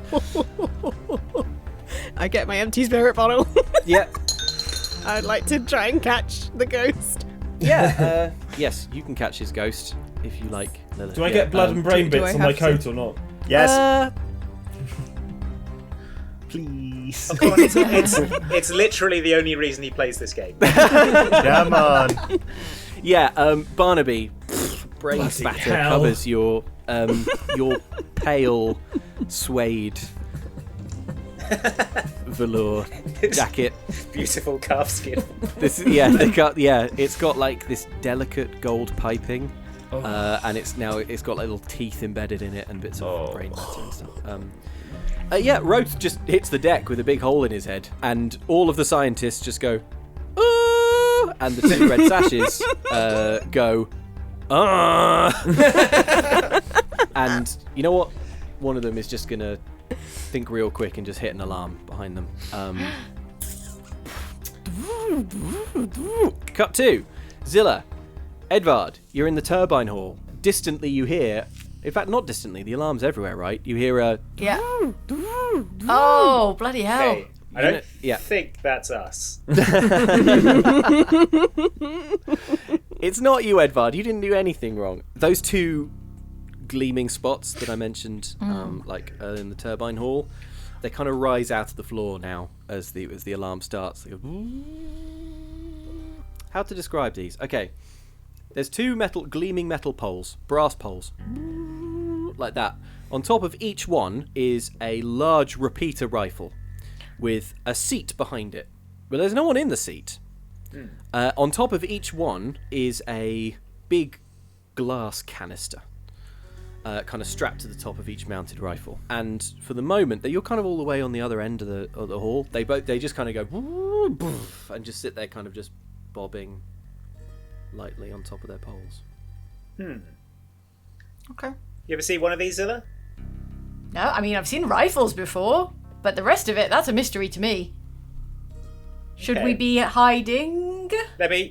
We are. I mean, we're a ways away. I'll look around. Is there anything on the floor, like a rock or a stone or a discarded apple core or something?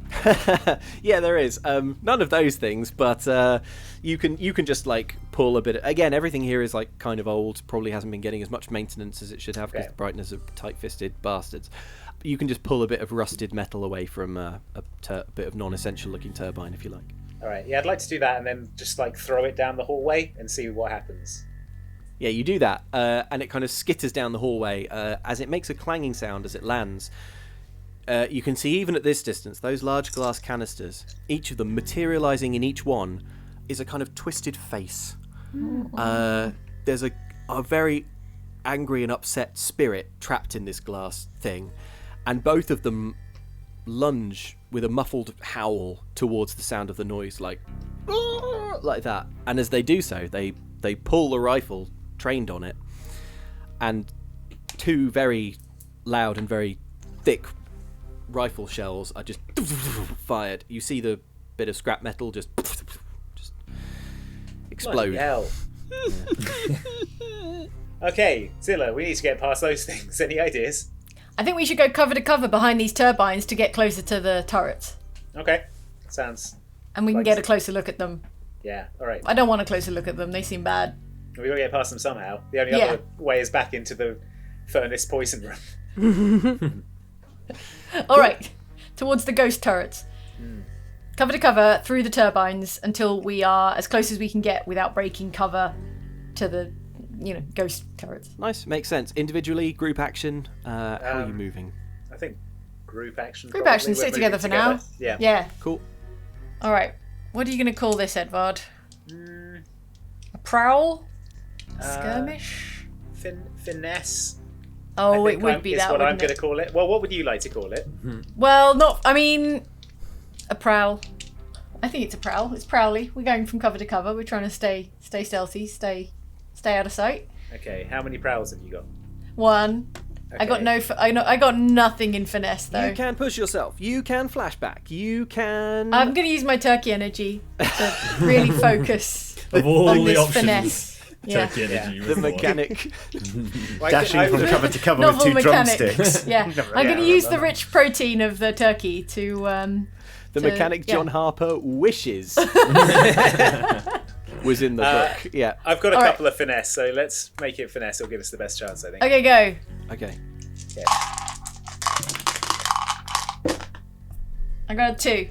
I got 2 5s. Okay, so who led that? Edvard. Edvard. So Edvard, take 1 stress for Zilla's fail. So the highest was a 5? Mm-hmm. Okay, well, that's a success. So yeah, you do manage to creep and prowl your way up to the front where you can, you're by the closest turbine to these things. At this point, you're pretty close. You'll say 20, 25 feet away from them. They are kind of right at the end of the hallway, and actually they are kind of flanking either side a large door that is the exit to this room, the only other exit to this room. Probably, unless you made your own exit or whatever. Yeah, the complication is, while almost silent, the kind of light pitter-patter of footsteps, and maybe just actually because, they shot something, these things are now kind of tightly wound on high alert. They're no longer just kind of bobbing inertly. They are now sort of, they don't have kind of elegant, swinging, calm cones of vision. They have kind of sporadic twitching because they're directed by these angry spirits, and the angry spirits are just looking. Do not want. Edvard, what do you know about? You know about ghosts. You like weird stuff. What happens if we smash these glass canisters? Because that's my first thought. I mean, the ghosts would get out, and then they'd probably be looping around the place, all angry. Let me think back to my ghostly studies and see if I can recall what would happen if these ghosts were to get out of their jars. Roll me for it. Study, I guess. A 4 and a 2. Okay. You have never encountered anything exactly like this, but you do remember doing quite some reading on furious trapped spirits. And actually, a lot of the time, these spirits that are placed in these kind of contraptions, you remember some of this as well from being in the Dimmer Mansion. Remember those creepy doorknobs they had that had spirits trapped in them? Often when the spirit gets out, it just wants to be out. It just wants to be free. The thing that's making it furious is the fact that it's trapped. So there's a reasonable chance that if you free the spirits will just be free. Okay. Well, that's better than my initial plan, which was to just let them get all tired out shooting the wonderful mechanical man. I mean, it can't have infinite ammo, right? All right, Zilla, you got it? It can't have infinite ammo. It's totally a via play if you want to go that way. Zilla, have you got anything we can hock at this thing to smash those glasses? Let's see. I rummage around in my duffel bag for something like... Oh, it's a sort of off-label usage, but I've got a pair of pistols, so... Oh, yeah. Cool. Yeah. So we can try shooting the Yeah, I love it. glass canisters. Deadeye All it. right? Yeah. Cool. Okay, so I'm going to tick off another point of load. All right. Yes. So if we try this and shoot at the same time... 2 points of load. Yeah. You take Yeah, at the same pistol, time take the so right we one. don't piss them off, yeah. Yeah. Okay, here's a pistol. There you go. Thanks. And enjoy. And we just line it up and coordinate our shots. Okay. Is Don't this another miss. Is this another group action? I think try it not better to. be. Yeah. Yeah. All right. Well, we're trying to wreck them, so I'm gonna lead this group action on wrecking the glass ghost canisters. That's cool. So let's roll. Is anyone adding anything? Is there anything else happening? Devil's bargains, flashbacks, stuff like that. I'm gonna push what- myself. Yeah. What is of course. happening also is my saboteur special ability means that the wreck work here is going to be much quieter than usual. And Cool. also, the damage is hidden from casual inspection. Oh wow! All right, neat. That's Huh. cool. Okay, great. All right. So, Well, I'm gonna roll 3 die. so, then. so you're rolling Yeah. 3, and Yeah. Edvard, you're rolling. I'm going to push myself and roll 2. Okay. Here we go. Okay, I've got 4, 3, and a 2. So not ideal, but there we go. 5 and a 1. Woo-hoo-hoo-hoo-hoo. Dicey one. Brilliant. Okay, you both race from cover at exactly the same time. The turrets immediately kind of swivel towards you, but holding your nerve, you each get off one shot. Edvard, yours passes cleanly through the glass. You almost wouldn't. It doesn't even like smash. It just funk like that, leaving just 2 little bullet-sized holes. And you just hear. It's almost like the turret has kind of deflated. It just goes like that, and you hear a kind of relieved gasping sound as something escapes. Zilla, yours is a little bit more noisy, but yeah, like that. Imagine it in slow motion. Yep. Like that, and a furious face going ah, ooh, drifting off up into the air, and similarly your turret just kind of deflates. What was the result? It was 5, so there is a complication. Let's say the complication is, and well, actually whether this is a complication or something you could use to your advantage is up to you, but Lilith, Casimir, Barnaby, and the 2 red sashes, everybody hears those 2 gunshots and has heard the mortar shell firings from earlier. So those 2 red sashes know something is going on elsewhere in the facility. But similarly, the 3 of you have some inkling as to the direction where you might find the source of said disturbance. Does the head of security chap, who's now it's sort of gone to pieces, Roth. Roth, he presumably has some sort of fancy weapon, right? If he's head of security, he must have a gun of some sort, or some sort of fancy weapon. Yeah. He has on him. Let's see. What would Roth have? It's a kind of he's a kind of spy master, so it would be extremely deadly and extremely subtle. It's a kind of snub crossbow kind of thing. It's really little. It's like that. But So not you're very to know- intimidating. You're not to know. It's not very intimidating, no. But you're not to know this, Barnaby. But it fires a poison tip Alright. bolt. Well, I'm going to grab it anyway as a nearby available weapon and point it at the red sashes. Yeah, who have their Tell swords them, out. Don't try anything funny. What we're going to try is to kill you. So Yes, that counts as funny. I mean, it's Okay, not that, well- it's not funny, ha ha, but that counts as funny. you can see how don't this try it. situation looks quite bad for us if we don't kill you. For Yes, one thing, but we then- think you'll kill us the way you just did Roth. Yes, well, obviously we've demonstrated, we've opened the killing account, and we'll do it again to you if you try anything. So just drop your swords and calm down. Okay, roll me for this. It's gonna be tough. It's going to be sway. I'd like to point out that I'm pointing the sword from the red sash that I took, that I dressed up at. I'm also pointing it at Barnaby, pretending to still be like, oh, what the heck? Oh, Interesting. Because, I mean, okay. my cover hasn't been blown, just Barnaby's. Yeah, I guess not. Potentially. Okay, cool. Okay. I'll follow the lead on that one. Fine. Cool. Okay. Just so that they have some, extra confidence that they shouldn't have. All right. That is good. I am decreasing this from desperate position to standard. Okay, fine. That was good thinking. I guess having seen that Lilith is pointing a sword at me, I kind of get the ruse. Yeah. So, but yeah, I'm going to try and persuade them. So. Yeah. Yeah. Oh no, Lilith's turn.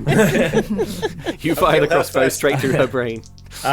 Cool. I'm rolling. See you in hell. I fire the poison dart at Lilith. No, I don't do that. I'm going to roll for sway. Okay. That's a 5, a 4, and a 2. Okay. Yeah, alright. Yes, the two red sashes, they don't lower their swords, but neither do they advance, and they just say to you, Lilith and Casimir, like, tie 'em up and let's go find out what that was up down the way. Sounds good. Go on then. I haven't got any rope, boss. I want to start backing up toward them, like with my sword still out, like, Yeah. You got anything?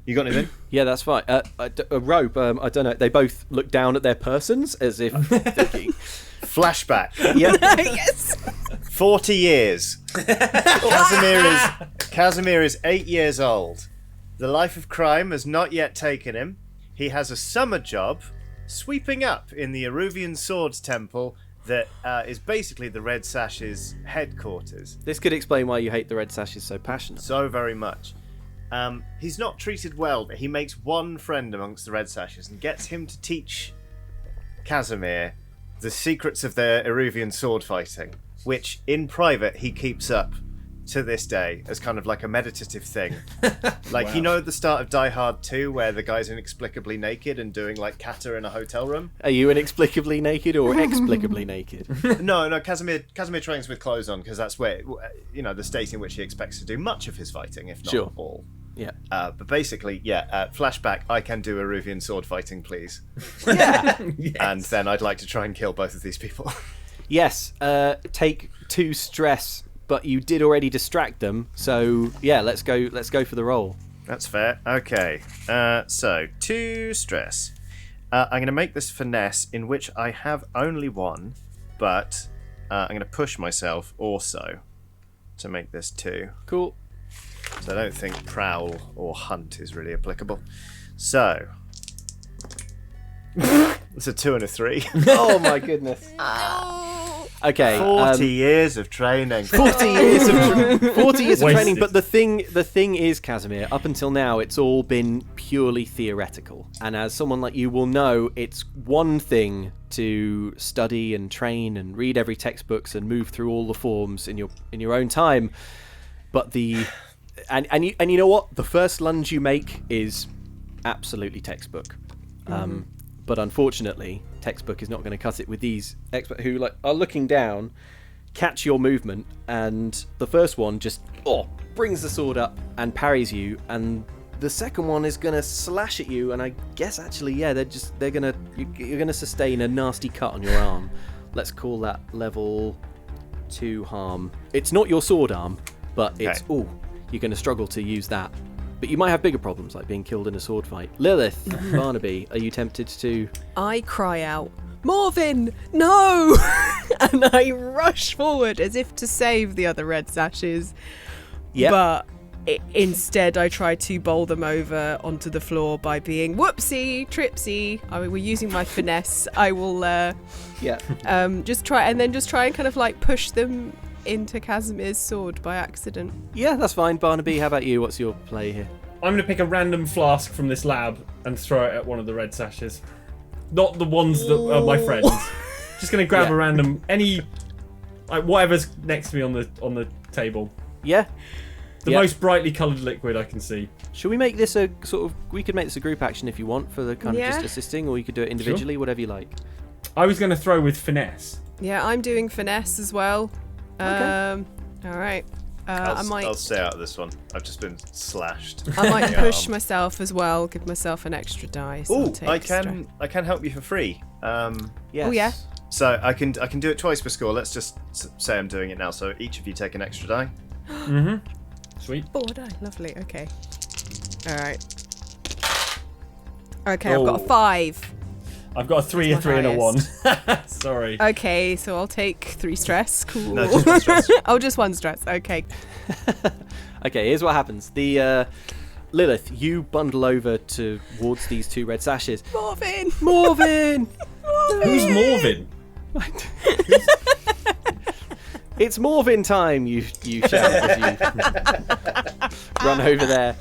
And yeah, just very, very deftly, you make it look quite clumsy. You just kind of skip to one side of them, move around the back of them, and then fall backwards and just push both of them straight towards Casimir. One of them falls onto Casimir's sword and, straight through the heart. There's a bong, there's a bell. The bell is going off here, by the way. This place has like a feed to the bells, but like no spirit wardens are coming. You're like a day out of Volisport. Like it is not within their jurisdiction at all.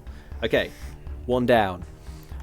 Barnaby, you reach for a flask of something extremely exotic looking. It's the kind of thing that you can't remember ever having really seen, certainly never drunk. It's a kind of wonder liquid as far as you're concerned, and you hurl it as hard as you can, and it smashes against the other red sash. It's water. Yeah. Thought it didn't look familiar. Yeah. Yeah, it doesn't even have like a good smell. Okay, you have one wet red sash still alive. I jammed the nose trimmer up the guy's nose. Okay. Yeah. Wait, is the one left alive, Morvin? I hope so. Because then it becomes ironic. So rather than Morvin just is the horrible. one who made the nose trimmer. Yeah, that's right. That's right. Who's this Morvin you keep talking about? Yes, it's Morvin. For sure, it's Morvin. Yeah. Is Morvin about to be killed with his own nose trimmer? Is that why you We're were about to asking? find out, yeah. Yeah. I mean, I'm not going to stop when I meet resistance. Mighty Morphin Power Trimmer. Yeah, okay. Yeah, I also want to know, because when Morvin dies, I also want to subtly trap him and put him in the other spirit Yep. bottle You're into next some to Ray. weird stuff, Lilith. You But I'm weirdo. going to go Okay. with it. All right, Barnaby. I think this is the first aggressive move. The first, maybe the first attack. I can't really remember. It doesn't matter. Go for it. How did it go? Well, I tell you what. I don't have anything. I've got like 1 in skirmish. You want You to can push make yourself? it a finesse. Well, I have You Rook's gotta get it in there. You gotta be. Well, you know. I have Rook's Gambit. I can also help you if you want, because I'll be like next to him, sort of holding it in place by accident. All right. Okay, let's make it finesse then. I'm like wailing and being like, "Oh no, what have I done? Oh, What's I'm Rook's so Gambit? clumsy." Barnaby? Rook's Gambit allows me to take 2 stress, but roll my best action rating while performing a different action. But I do have to explain how I adapt my skill to that. I want to do that one. Go on. All right. What's your best attribute? My best attribute is sway.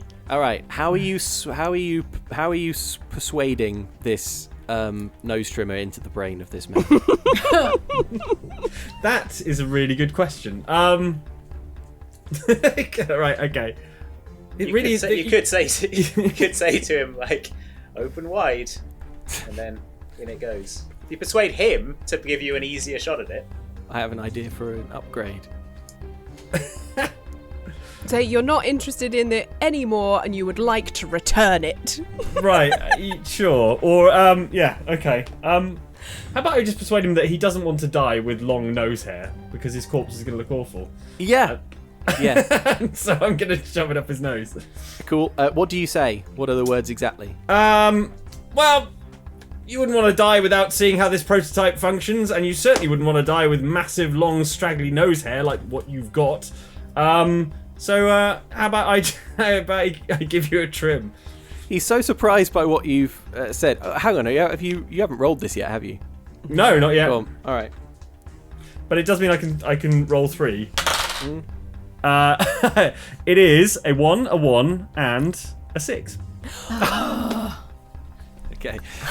He's so surprised, Barnaby, by the audacity of what you're saying that he turns to you and he says, "I don't want to bloody die at all." And as he says it, his arms just fall to his side, including with his sword, leaving him and his nose wide open for your move, which is to deftly step over the body of his colleague and just Jam it up his nose and scramble his brains. This is so like that. horrible. It goes dong. You get the impression that, like, actually, this prototype, it was good. Pretty effective. It could have I mean, changed there's, lives. there's no more nose hair up there. But There's not no much, more nose hair up there. Not It's much of anything else either. I'm assuming it has a little exit pipe and it's just firing bits of frame bits. Ah. Oh, yes, that's canon. You now have a room full of terrified scientists who are not going to do anything because they're so upset. They're just like cowering on the floor at this point. You know, it's like GoldenEye. Yep. Hopefully, like GoldenEye, you won't kill them just for the sheer hell of it. No.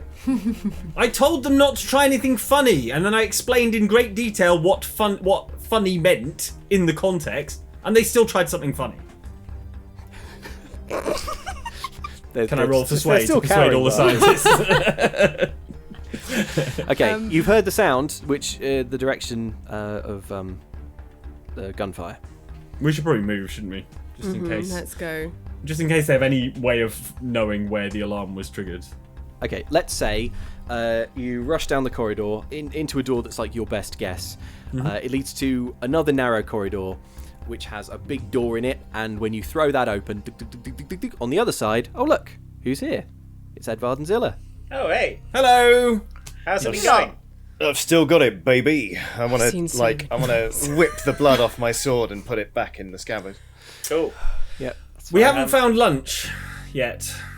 That's the main thing to report. But also there are some people who are dead. And our cover's somewhat blown. Yeah, you know how some people say that I get inside their heads with the whole ghost thing? Yeah, other people got way more inside people's heads. Well, that sounds horrible, so I won't ask any further questions. We need to find this bloody barricade. So, did you see it on your way down here? Because it's not back that way. Well, then let's go in the remaining direction. Yeah. Mm-hmm. Oh, you also presumably now have Eleanor and Kellener back on their feet. Yeah. Fine. Well, Kelly knows the way. She points you down a twisting series of corridors, and she pauses you in front of one door, and she says, like, right, in here, this is the maintenance room. It's full, and I mean full, of replacement parts for the barricade, because the machine itself, which is just in the next room past, the parts have to be assembled and tested and added to the barricade without it shutting down, because you understand this thing can never be allowed to shut down, or their whole plan is ruined. So maybe there's something we can make out of all of the parts in here. And she opens the door to a completely empty room, a vast, empty, cavernous space. She goes, "Oh, Is this the right room? She looks on the door. Yeah, this is the right room. I guess. And then there's a kind of, the whole room judders like that. And in the middle of the floor, you see that the floor is a kind of like dun concrete colour, right? But in the middle of it, there's a square of polished brass that looks newer, and it kind of dips and slides. Oh, everyone, it could be a turret. Move back outside. Move into the no cover. Yeah, get back out of the room. You spin around, but the door is locked. Oh. And rising out of this hole in the middle, you see it's small, and it's like, and it's got one kind of busted eye. It's the head of the wonderful mechanical man Mark 1. This thing. that Astor stole, and it rises up. You see it like that, and then it continues to rise, and just underneath it, oh, well, that's much bigger. That's much, much bigger.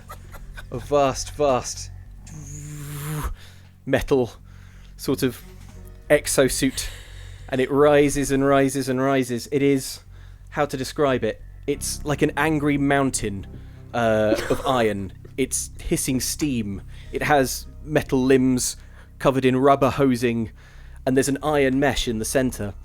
And you hear a voice. Edvard, WMM! this mechanical man of yours is quite the thing. My boy, how are you? How have you been? Oh, I've been well, Edvard. I wonder if you appreciate my modifications. It's you, Astor, is it? It's a wonderful maniacal mech, I think, at this point. I would call it a worrisome mechanical mech. Worrisome mechanical mech. Worrisome Maniacal. Maniacal Yep. mech. Yep. That's it. That's I'd the like name. to tick off one of my load and take a drink. I think I'm gonna need that's it. fine. Astor continues. Edvard, I warned you. I tried to tell you. I didn't want it to come to this. I didn't want it to come to any violence. But how many are dead now? Because of your stubbornness, your ruthless persistence. As far as I'm aware, we haven't killed anyone, I say. I hide the spirit bottles. If you would only listen to reason, the barricade has preserved our way of life for generations. I will not be the weak link in the chain.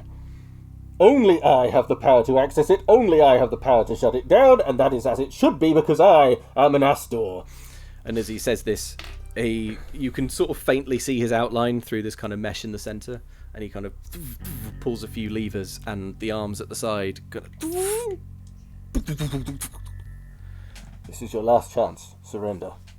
Well, I mean, no, I don't want to do that. What I'd quite like to do is defeat you and humiliate you, actually. So, we just get on with that. Everyone else in for that? Yeah, I'm up for that. Sounds good to me. Who wants to live forever? Then the die is cast! He pulls another lever, and what's on arm number 1? Okay. On this arm is a flamethrower. Now, not a flamethrower like you get in video games. You know, the kind where it sort of like shoots like 1 or 2 meters ahead, like kind of more like a blowtorch. Mm-hmm. This is the kind of flamethrower. What it's doing is, Edvard, you can tell by the smell. So can you, Casimir. It's shooting a jet of liquid Leviathan distillate, highly flammable, and it's setting light to it as it goes. So it is a sort of full kind of streaming, on fire jet of Leviathan fuel. And yeah, he's just gonna spray it in a broad arc at you folks. Okay. Well, I would like to avoid that. Okay. I would like to cast Tempest. Okay. Remind me, Tempest. So Tempest is I can push myself to do one of the following: unleash a stroke of lightning as a weapon, summon a storm in your immediate vicinity, torrential rain, roaring winds, heavy fog, chilling snow, frost, etc. Okay. So I would like to call a bolt of lightning onto this very metallic creature and just try to fry it a little bit. Okay, we're so far underground, but what the hell? It's in like, my vicinity. It's not saying it's in your from vicinity. the sky. This isn't Moonbeam. There's no thing saying that I can't be indoors. Yeah, I mean, yeah, it makes sense to me. Yeah, it's ghost magic. Yeah, okay. Exactly. Well, roll me for that, everyone. Okay. Before you roll, what's everyone else's immediate plan / Okay, thoughts? well, flashback to Edvard is in his attic study, Yes. working on the plans for the Wonderful Mechanical Man. Oh yeah. He decides to take a break from working on the Wonderful Mechanical Man, and he picks up he's bought a book recently at the library. It's called Frankenstein by some author or other. He Sure. reads the whole thing in one sitting, and he gets to the end. He's like, "Gosh, that was terrible, wasn't it? The creature turning on its creator." I should install That was your some kind of- takeaway. Yeah, the wonderful creator and his brilliant invention, and then the ungrateful thing creator. bloody turned on him at the end, didn't it?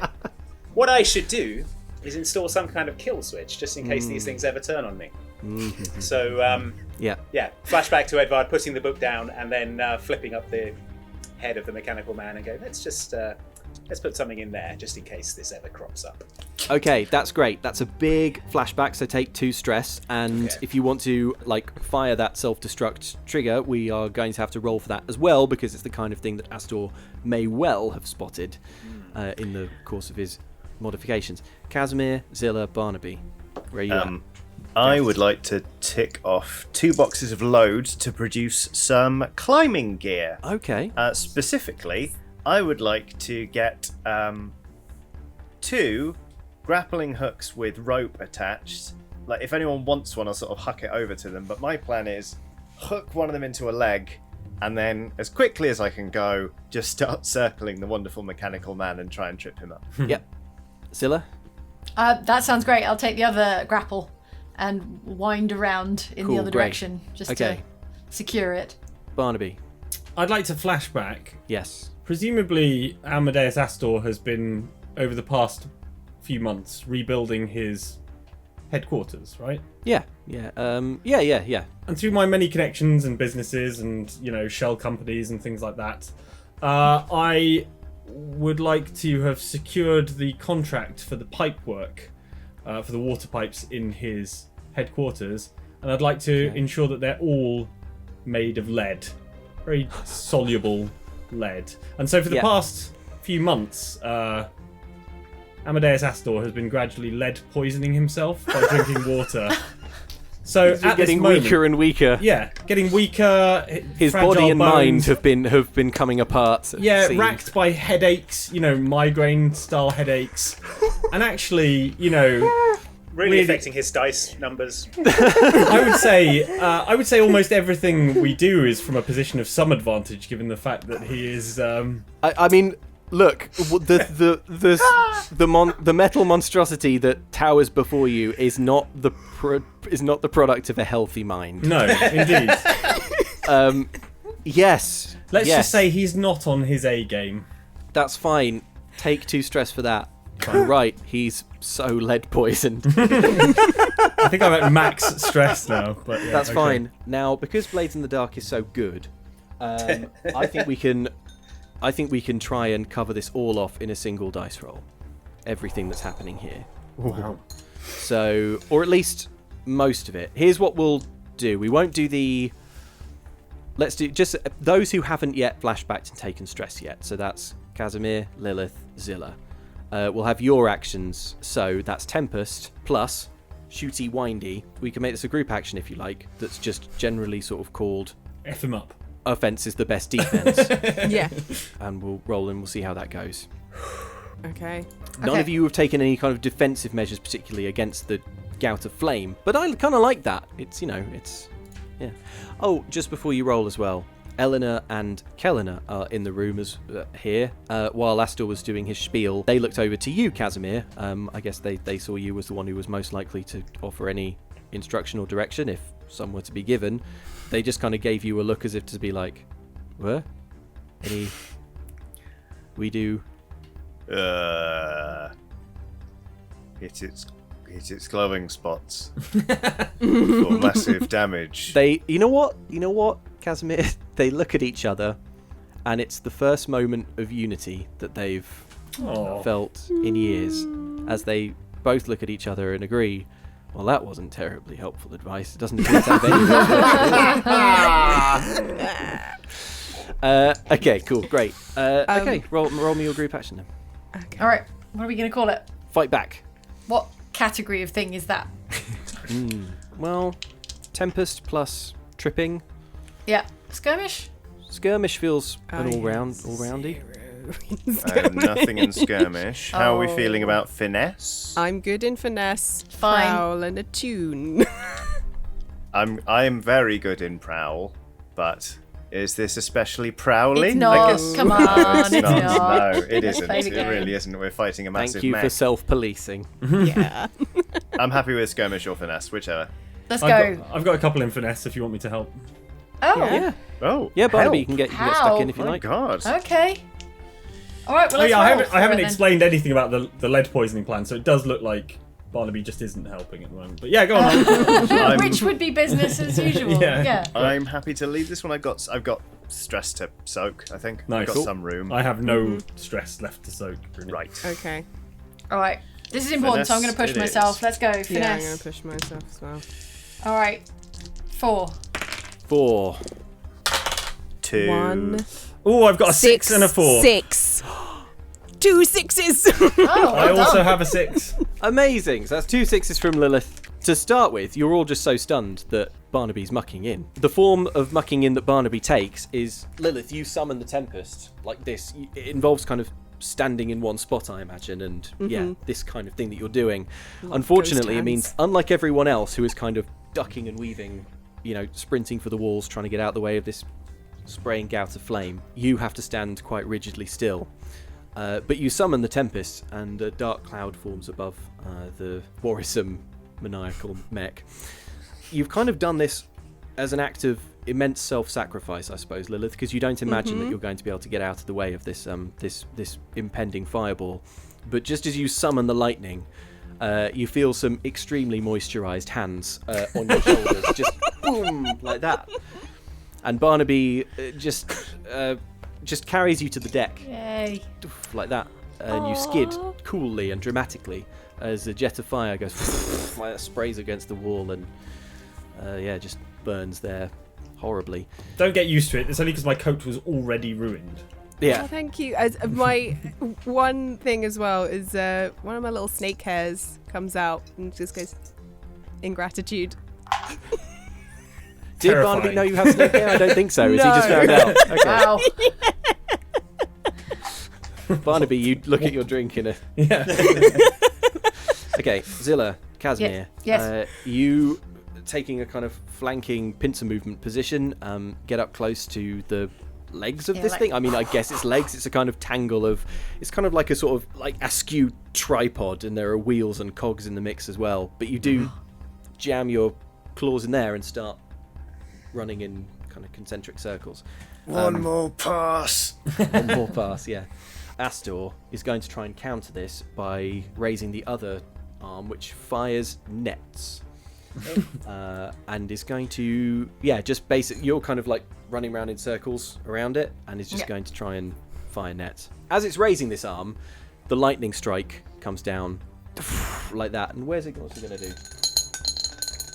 Oh, that's a 5. Let's say that the lightning strike comes down and just hits it on the joint of the flamethrower arm, and that arm the joint just melts, and the arm clunk clatters to the ground. You think that will stop me, you ants? Kneel before Astor. There's so much lead in my system. He doesn't know about the lead. But yeah, he's becoming very erratic. Casimir, Zilla, you're trying not to get netted, and at this point, Edvard, you're back in action, I think. Well, yeah, I would like to try and run up and turn off the kill switch. Yes. Activate the kill switch. Okay. All right. Cool. Of course, it's physically activated. That's badass. Okay. Zilla and Casimir, how about you two? As I see the arm raised with I don't know that it's a net thing yet because it hasn't fired anything. Yeah. I kind of launch myself onto the lower part of the arm and like wrap my limbs around it. To Cool. Kind of try and still it or try and climb that limb, but it can't hit me if I'm on it. Is the thinking. Cool. So I Ro- launch ro- myself yeah. and Roll glom me for onto that. one of those arms. Roll me for wrestling it. All right, I'm wrestling its arm, and it's kind of strengthy, kind of skirmishy. I want to say I'm not actively trying to destroy anything, so I'm going to call it a skirmish roll. And that's a 5 on the floor. Yes. 5. Okay. Yes. Yes. I'm gonna make this hard. You do hop up onto this arm, wrap your legs around it, and just drag it to the floor. It was aiming at Casimir, but you do just like pull the angle of attack away, and a net is fired out that is going to. Okay, yeah, Eleanor and Kellener, basically. This kind of, it's one of those like gun-fired hunting nets, the ones that kind of spray out. It's got little weights around the edge of the thing. Yeah, it just kind of like that spreads out and just bonk, neatly wraps them up, so they can spend some time talking about it in a net. I would like to tick another 2 boxes of load to get some demolition tools, please. Lush. And I would just like to basically run in, because I've been trying to keep sort of around the outside of the worrisome maniacal mech. Now I want to run in towards its legs and just basically slap a bunch of the sort of explosive putty onto a knee joint. Okay, yep. My cane, you may remember, has a modification that allows it to fire 1 electroplasmic shot, That's right. Yeah. I which recall. kind of feels like the sort of thing that, from a safe distance, would ignite plastic explosive. Yeah, okay. So I think I kind of like, as quickly as I can, move between its legs, slap this stuff Yeah. on it, kind of run out the other side, and then just whoop, and just try and pop that off. All right. Edvard and Casimir, roll me for these. I feel Okay. like this probably shouldn't be a group action because they're so separate. They are divergent. I'm going to call this Hunt. Yep, that's fair. Yep. I should probably also... no, actually, it's a switch, so I don't need any tools. This is a tinker roll, and I'm going to use my turkey energy. Yeah. Oh, I forgot my turkey. I need to use same. it. That's a 6 from me. I got a 1, a 2, a 2, and a 6. Turkey energy! You Thanks, know that turkey was the energy. turkey dice. Yeah. Right, yes. Edvard, you sprint up to it. Well, the thing is, it's quite tall. So if Casimir's thing takes its knee out, that's going to bring it down into range. Dang, you're So right. I've got to get in the head pan. Casimir, how did you roll? I got a 6. Okay, it wheels around Casimir, seeing you approach, or rather Astor wheels it around. It is Astor driving the thing, and tries to fire another net in your direction as you approach. However, the cables that you've got around its legs so far restrict its movements enough that it can't get round, and it's kind of held in place. And you basically just do I guess what would be a fairly painful but certainly very cool knee slide through the gap between its legs. And as you go, putty on the leg, and then twist around. You're now sliding backwards, like on your back along the floor. My brace is throwing up sparks. Man, yeah. Badass. And everything goes quiet for a second, and then the knee of this thing explodes. It kind of stumbles to the floor, and then from downtown, coming in for the slam dunk, Edvard, you're running up the side of it, presumably, and Yeah, I just jump onto its shoulders, flip open the hatch on the back where I place the kill switch. Yep. And as I throw the switch, I'm saying to myself, "Oh, I'm sorry, Frankenstein, aka the modern Prometheus. Would you have preferred to have stayed a bunch of dead body parts? No, exactly. So how about a little gratitude? Bam." You flip the switch, and immediately the whole construction just collapses to the floor, and kind of it rolls onto its back, and in a kind of hiss of smoke and steam, this mesh thing, its belly just kind of swings open, and Astor stumbles out, coughing and spluttering. He's hurt quite badly as well from the fall. He's kind of holding his arm, and his face is bloodied. He's just looking at you all. A wide look. Oh, he's got a wide-eyed look. Yeah. Well, that didn't work out, did it, old man? Much like the rest of your attempts to steal my inventions. Actually, they do tend to work out pretty spectacularly for you financially. But what I mean is morally, and in a real sense. Anyway, you have Astor been looks bested. at you furiously, and then you just see the rage and the anger just sort of fade from his face, and he just falls to his knees in total defeat. Everyone, are you getting this? Oh yeah. I'm enjoying this. This Good is job. great. Yeah. Well You done. wanted me humbled, Edvard. Well, here I am. I don't see how I could be much more humbled. I take off a box of load and produce a photographic device of my own invention. Someone get a picture of this. I do it, but I've been drinking so much that I don't have very steady hands at all. All right, can someone else get a picture of this? I'll do it. I'm cutting Ellie and Kelly out from the net. Yeah, that's fine. Yeah.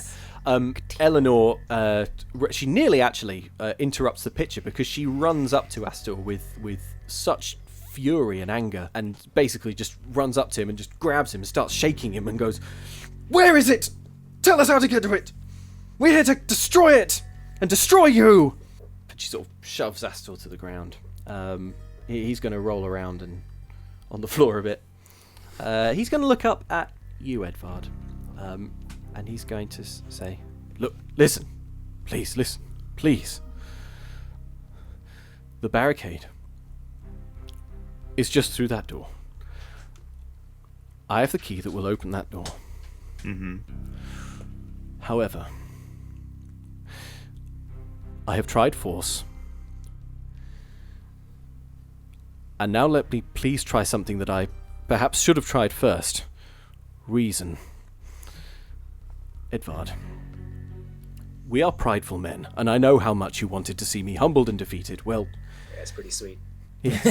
but here I am. But Edvard, what we're doing here, this isn't about pride, it's about progress. What do you think happens to your oscillatronic devices if you shut down the barricade? It all stops. Everything stops. Where will you be then? What will you be then? What are you without those inventions?" Before you can respond, Edvard, he spins and faces you, Lilith, Capella Naga, is that right? I hope I'm pronouncing that correctly. Yes. Your family are famed ghost hunters, am I right? Mm-hmm. Well, do this. Follow through with your plan, and and you destroy that. You destroy their legacy. Your studies, worthless. Your family, unemployed. Is that what you want? Mr. Fortescue, he's turning to address you now, Barnaby. Hello. Your family has lived comfortably for decades off Yes. of the status quo. Yes. Yes. Well, where will the established social order be, Mr. Fortescue, if any random person starts shooting lightning bolts from their hands? Well, I've said this for quite a while. I agree with you, but it's difficult to reason with them. So crack Well, on. But Mr. Fortescue, now is the time. Everything is at stake here. Everything that you love, everything that your family holds dear. Imagine immense power distributed entirely at random. Does that seem fair? Does that seem like a society that is governable to you? It doesn't feel like they'll have earned it like I've earned it by being born extremely wealthy. But on the other hand, I'm far too lazy to argue. So you see, see my position. Astor blinks in frustration. Gosh, he's not able to put a sentence together as well as he used to. What is happening to him? He turns to you, Casimir. This should be good. Casimir, you're a thief, are you not? Yeah? You have the opportunity here to steal the whole damn city. Listen to me, listen to what I propose. I have the power to call off the red sashes. We, all of us, you two as well, he's gesturing to Ellie and Kelly. Kelly, bygones be bygones, water under the bridge. We forge a new organisation. We cast out Strangford, Baccaros, anyone else you don't like. All of you, and me, if you'll have me. We can reshape Volisport together. You don't like the way things are run? Fine. I'll be the first to admit things aren't perfect. But this, what you're talking about, it's lunacy. It's total chaos. It's the destruction of everything. Everything that we have built since the ghost calamity. Won't you please just think about what you're doing? Hang on. I'm just interested to know. You still refer to it as a calamity. So surely that means that it's not a good idea, what you guys did all those centuries ago. And all the things that you're telling us, it's just like things that, it's a system about, we can't change because everything will go weird. That's exactly what you did back then. And all you've done is built a new system that makes it really difficult for people to escape their situation and just make it brilliant for a very powerful few. And I'm not really on board with that. And with my family and the demons, we're absolutely fine. Instead of becoming ghost hunters, we will become historical teachers, teaching, interesting things, and we'll be studying the new things. Like, it doesn't matter. Yeah, what Also, you're if I failing steal a whole city, there'll be nothing left to steal, so I'll be out of a job. That's a good Exactly. point. But yeah, There are other Astor, cities. Astor, old man. If just because you've managed to carve a comfortable niche for yourself in this situation, doesn't mean that it's a good situation for anyone else. I mean, ghosts can't pass on to the Vale Beyond or wherever it is that ghosts go. I don't know, because they can't do it. These people are trapped in a never-ending limbo, and it's awful for them. And yeah, sure, oscillatronic machines will no longer work, but I don't make oscillatronic machines because I want to make oscillatronic machines. I make oscillatronic machines because I'm interested in the world around me and creating things that can help people and that can make people's lives better. And there'll be a way to do that after this. It doesn't have to be via oscillatronic machines. Those could go away tomorrow, and they will, and it won't be a problem. I'll find a new way to do what I love to do. You see, Astor, you can't see the wood for the trees, my friend. And we're going to turn off this barricade, and it's going to make a lot of people's lives better, and yours worse. Now, hold on. I feel like he's nearly got us. You got one more to do. Go on. Tell Zilla there'll be nothing left to punch. Come on. Yeah, I want to hear this one. Miss... Look, Zilla. I wait nervously for my go. Your family. What about him?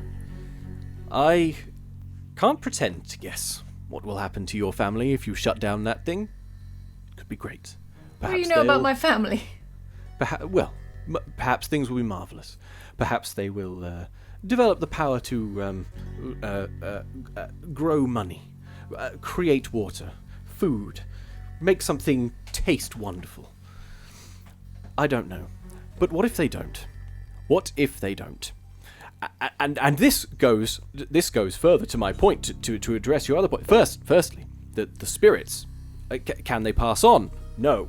Do we know what awaits them through that gap? Do we know that things are any better there for ghost spirits? No. Admit it, we do not. Eleanor, Surely you don't it's better know. than being trapped in a machine for all eternity. Well, but we could outlaw that. Say this to Roth and Morvin, I say, holding up the 2 spirit bottles Well, you in his trapped face. them. That's fresh.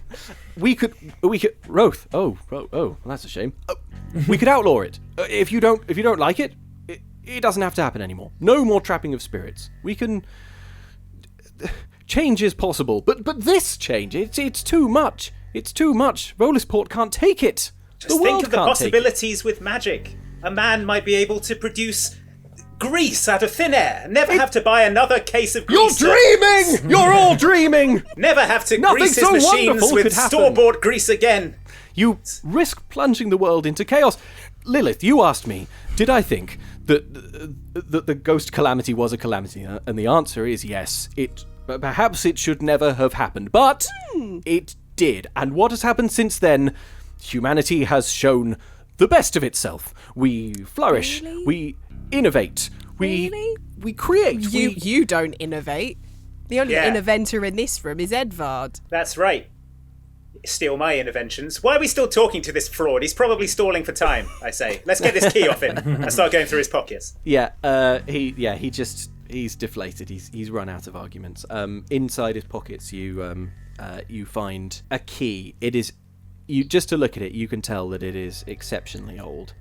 It's kind of ornate. It's built in a style that nothing in Volasport is. As you pull it out, Edvard, Eleanor looks at it and she says, "So that's it. Now, look, all of you. I want you to take a moment. You all have got us to this point. I don't want you to feel like you're doing anything against your will. Yes, I helped you. Yes, I took you in, but we are a team. You know how passionately I want to turn off that barricade, but I want to make sure that it's what all of you want as well. Is it? Yeah. Sure. Edvard? Yes. Casimir? Yeah, let's go. Smashy, smashy. Lilith? Yeah, 100%. Free the ghosts. Zilla? Yeah, I don't think about this stuff very much, but I can't stop thinking about those angry ghosts in the turret glass. So, yeah. And Barnaby? You have perhaps the most to lose. I am extremely wealthy, and I probably am going to be fine regardless. So, let's crack on. Let's do it. Very well then. Oh, Kelly, you get a vote as well. Kelly goes, I'm going in. Right. She's staring at me and I'm trying not to make eye contact. Yeah, she is. You place the key in that door, and it, with a kind of creaking motion, it slides open to reveal a passageway into a vast cavern. Huge cavern. You step out onto a small balcony that overlooks this space, and all of you get your first look at the barricade. It is, as the drawing suggested, truly immense. A huge circle against the far wall of this cavern. Now that you're up close to it, you can see that it has blades. Perhaps they're a more recent modification because they weren't on the original plans, but blades that are just kind of spinning very fast. The whole thing is very loud, and it's glowing like a ghost field does, but just more intensely. And it's hard to see because the fans are spinning so fast, but you can just see past it. There's just some sort of... There's like a darkness behind it that you can't quite discern, and that seems to shift as you try and focus your eyes on it. In front of you there is a control panel. It's quite simple. It was clearly constructed and installed when the barricade was, so hundreds and hundreds of years ago. To say that it's analog would be putting it lightly, but there is one very large lever. It's wooden in the centre, and Eleanor puts her hand on it and she gestures that maybe you all would like to do the same. Yeah. Everyone hands on the lever. Let's do this together. You all put your hands on it, and she looks around at you and she says, I'll repeat my toast from before, shall I? To magic and ghosts, danger and death? Cheers. Magic I'll and drink to that. goes. Danger and death. Woo! And you all pull the lever together. Immediately, everything changes. You can't see, but the machine just sputters to a halt, as if it's been trying to for a long, long time. And you can't see, but you feel something completely uncanny just rush past you. It makes your head swim, but kind of in a good way. It's like the first gulp of wine on a hot day. And this wave just moves outwards. In fact, now we see the camera shifts to a view above this secret facility in the mountains, and we just see this kind of barely perceptible wave sweep outwards. And it sweeps through Volisport as well. We see Rosie and Josie, they're in the dim assisted mansion, playing with their favourite spirit bottle. You remember the one where they open it, hear the scream of the thing that's inside, and just pop the lid back on? Yeah, Rosie's just playing with that. She's just...